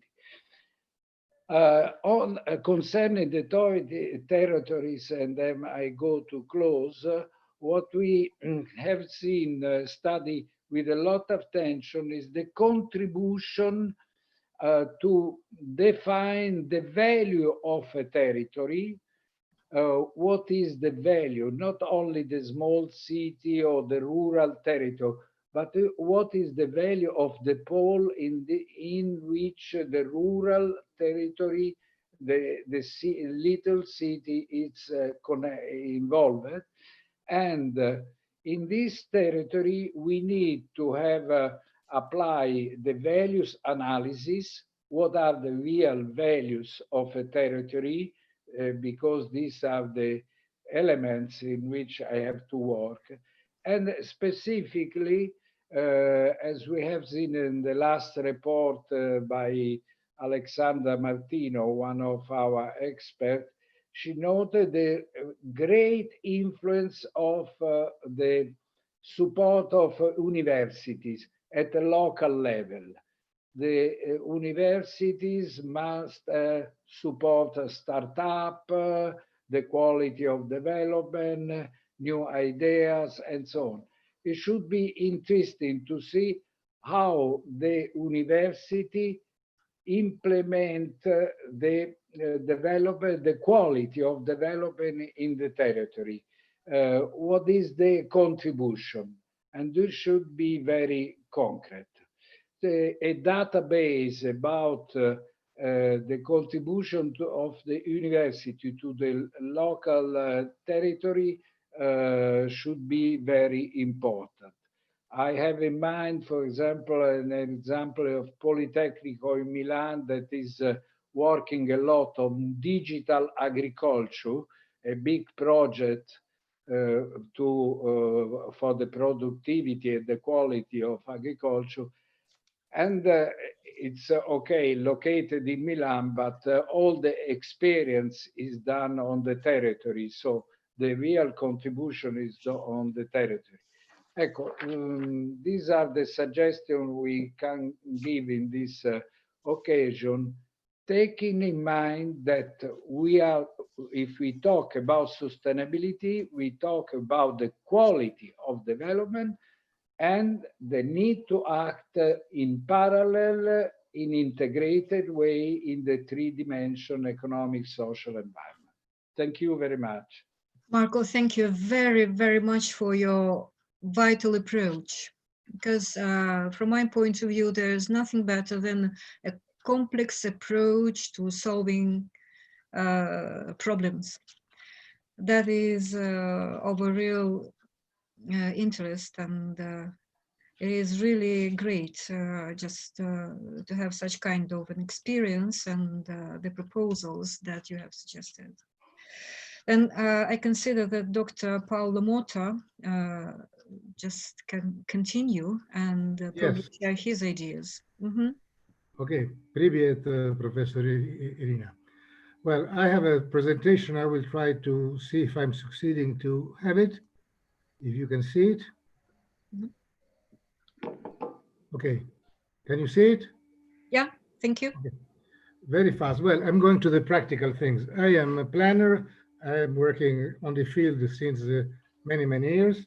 And in the last years in the BRICS laboratory, like was saying Marco Riccieri, we have been focusing all the previous experiences and our specific know-hows on the BRICS, because we considered since the beginning that the BRICS were an opportunity to change many things. First in the financial, not yet happened, then in the development, so, and in something else. We think that all the ideas that we were moving on forward on the last years, they have been going very, very fast by the pandemic. The pandemic make us take account of the reality and jump fast to the future in few months of what would be expected maybe in 10, 15 or 20 years. And one of the main problems that we're facing now is this complete process of urbanization. So that every people, it is a paradigm, should go to live in the big cities. Like if the big cities or the metropolises are the best solution for mankind. Instead, this is something that started in the 80s, 90s. Everyone has been following it, forgetting about all the rest. So I think that now health one about the big agglomerations and neglecting the rural areas. Modern technologies can change completely this imbalance between urban and rural areas. The BRICS has been facing this problem very much of big movements toward the big cities. I was in end of January and February in South Africa. We were discussing with the High Human Science Council Research Center the problem of urbanization, of the informal settlements, and all that, how to do to reduce this pressure against the big cities.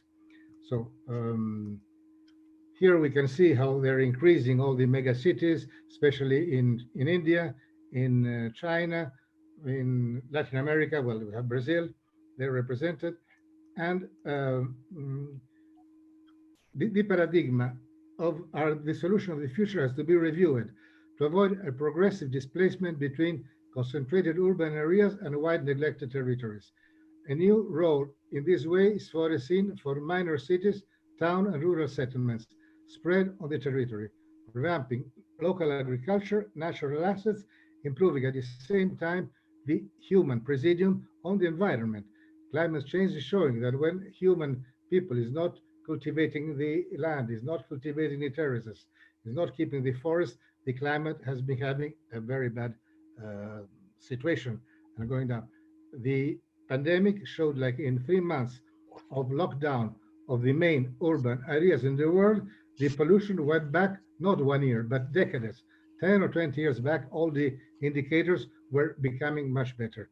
We were finding fishes within Venice, we had in Peking the blue sky, and we have the animals getting all around. So,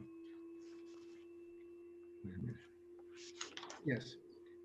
So we have to think again to a big reflection and to take the value of what someone was calling of the previous presenters about what is the local culture and the local traditions. Doesn't mean to go back to the past, but it means that we have to apply what we're seeing in these two figures of the big, huge traffic jams in a metropolis to what it is a peaceful view of a countryside village.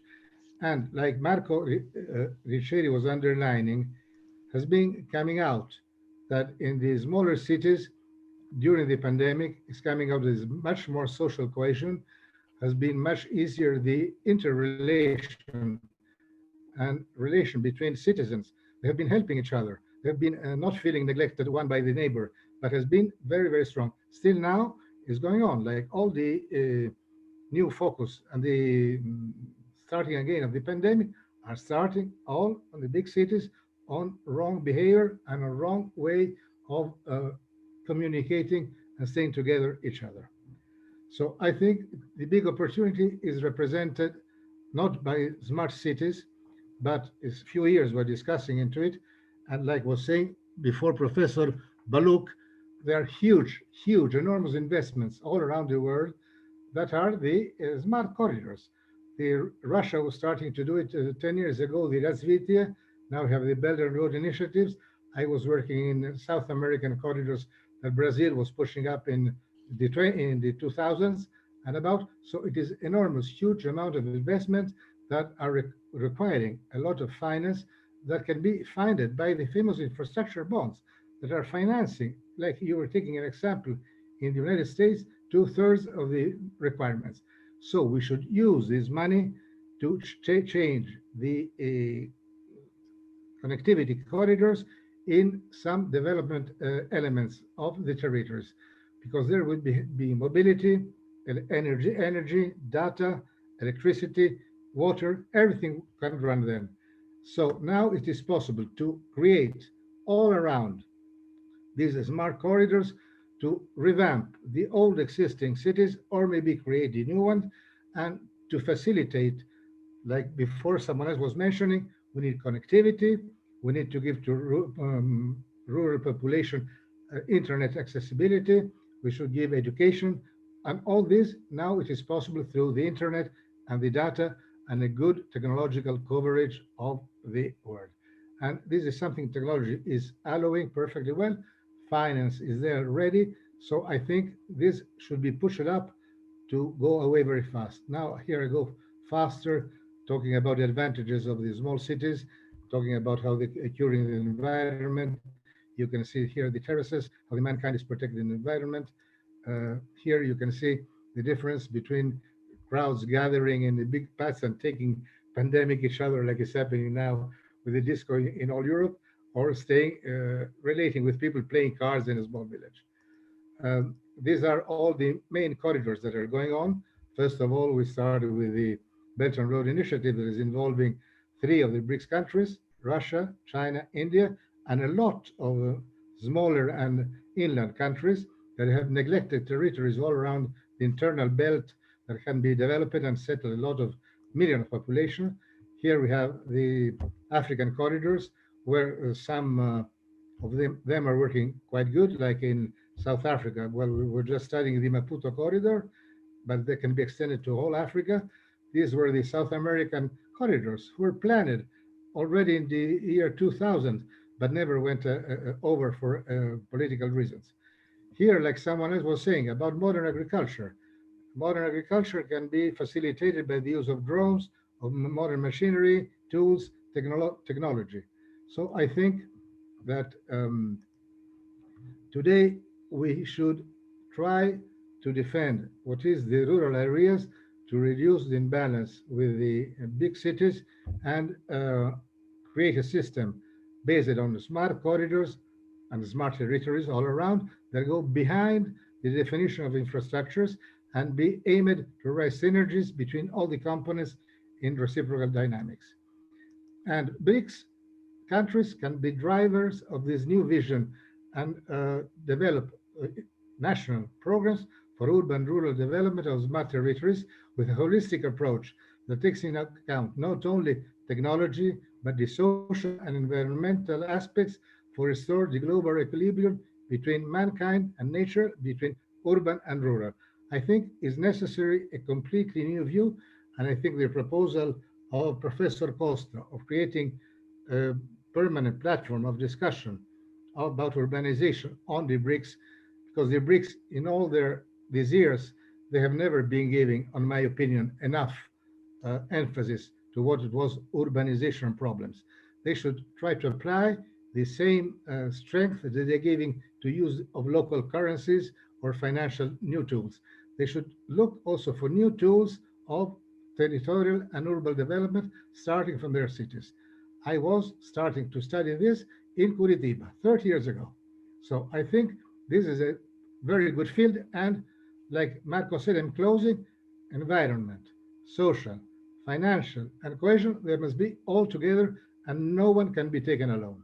Thank you very much.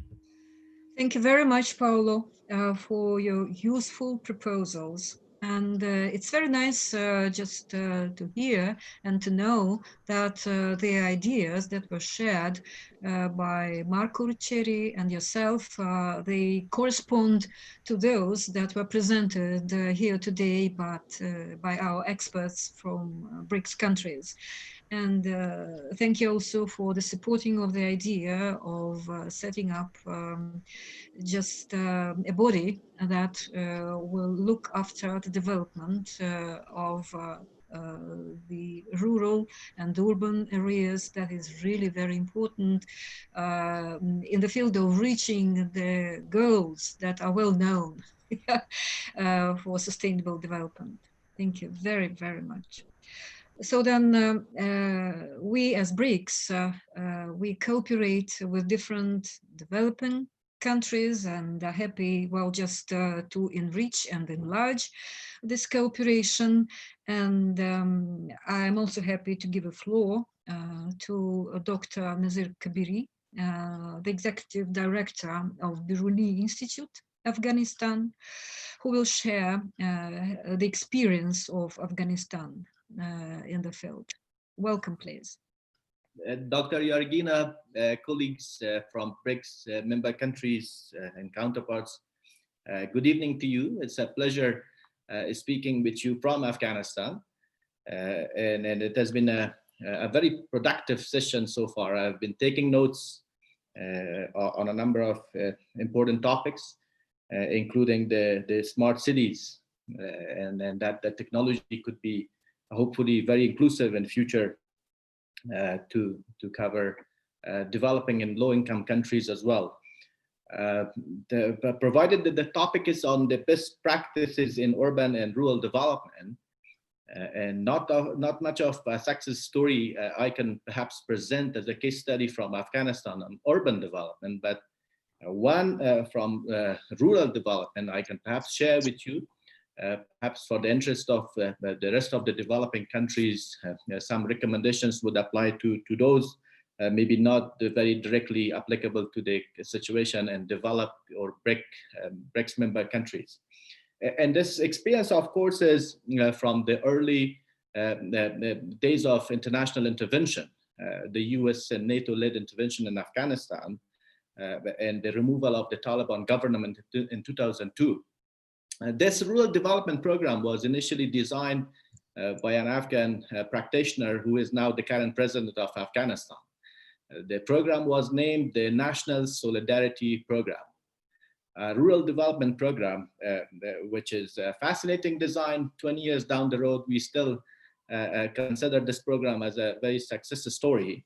And the National Solidarity Program is remarkable in a sense that it initially was aiming to expand government's development coverage nationally across the 40 villages in Afghanistan.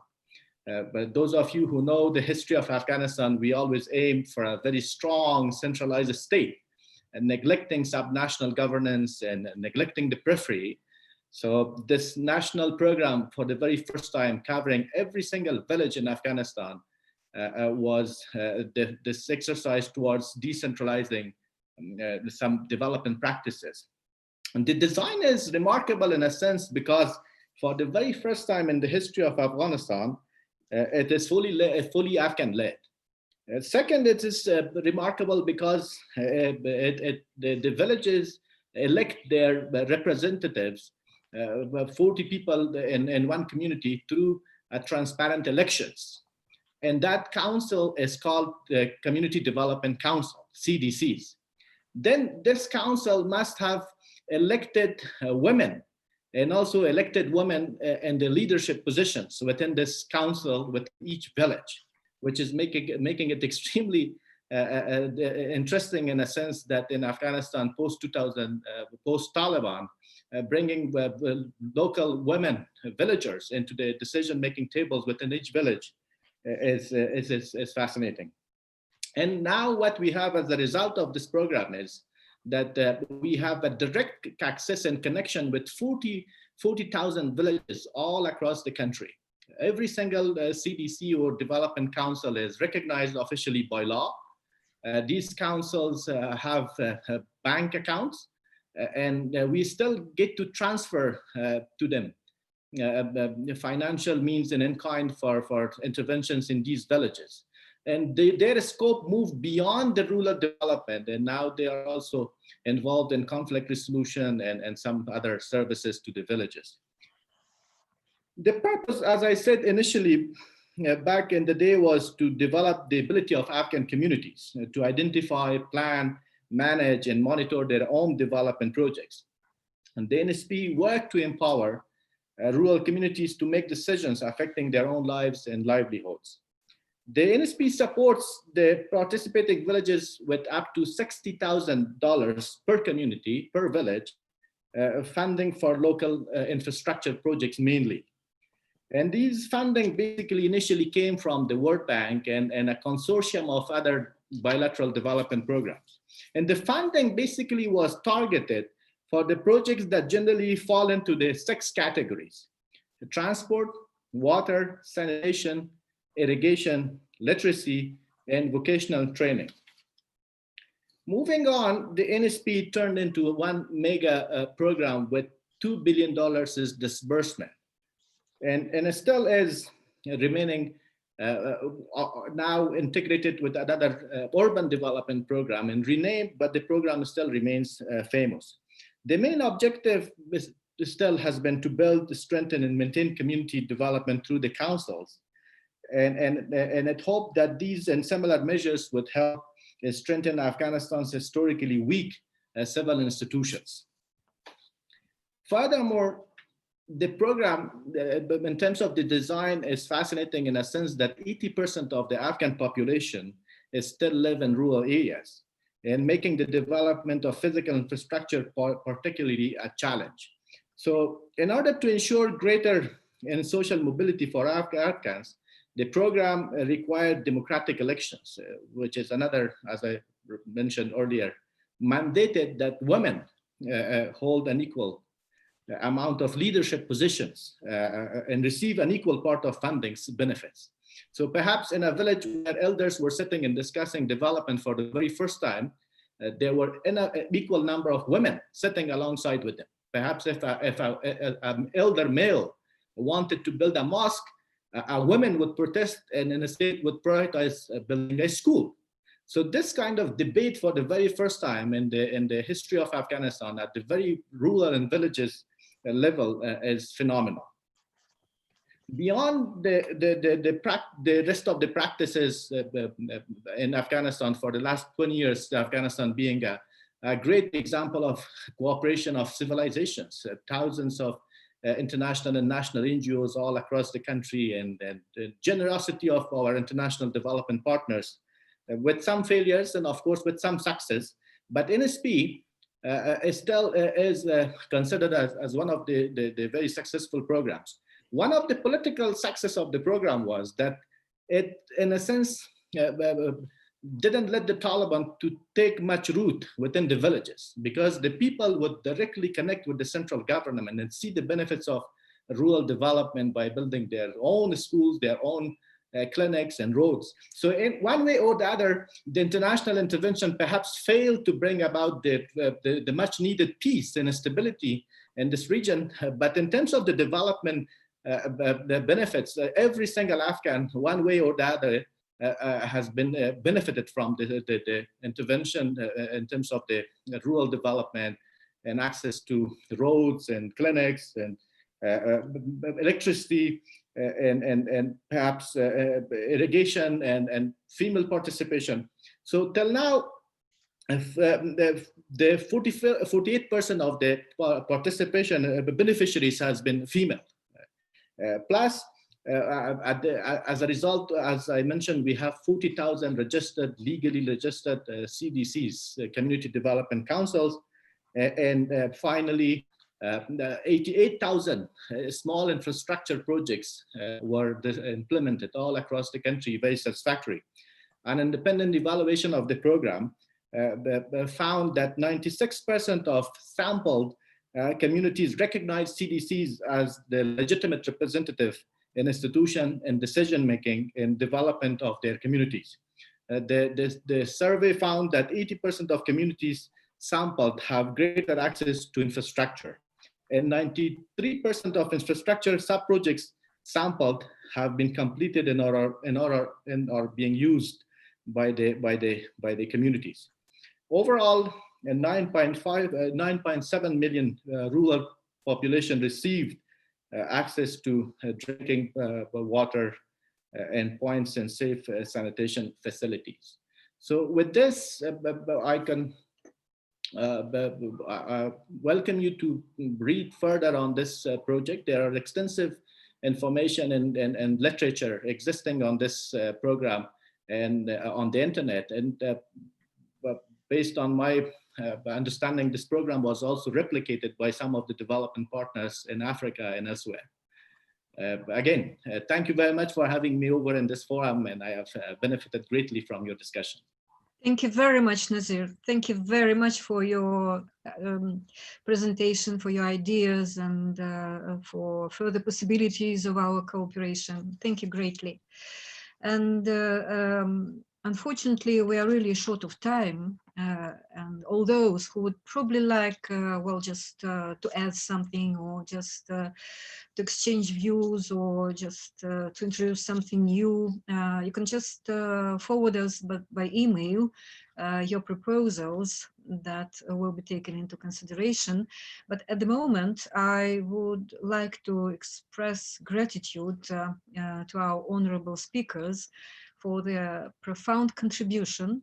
And just in spite of your living in different time zones, you are just with us because we all share the interest of making lives of our people better and to contribute into global development.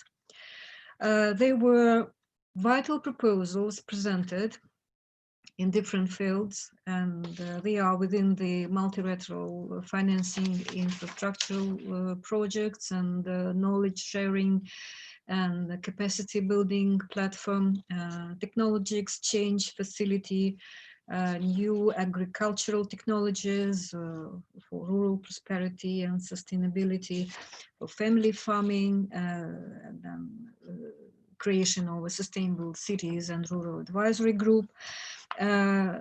All is taken just on pencil, let's put it like that, and we have something concrete to suggest to our leaders. So on this positive note, I would like to conclude and just to wish all of you, well, prosperity and success, and welcome for our further cooperation. Thank you very much indeed. Thank you. Thank you to you, Professor Irina. Thank you, Marco Grazie. Riccieri, for participation. Thank you. Grazie. Thank you, Peter. Thank you, Igor.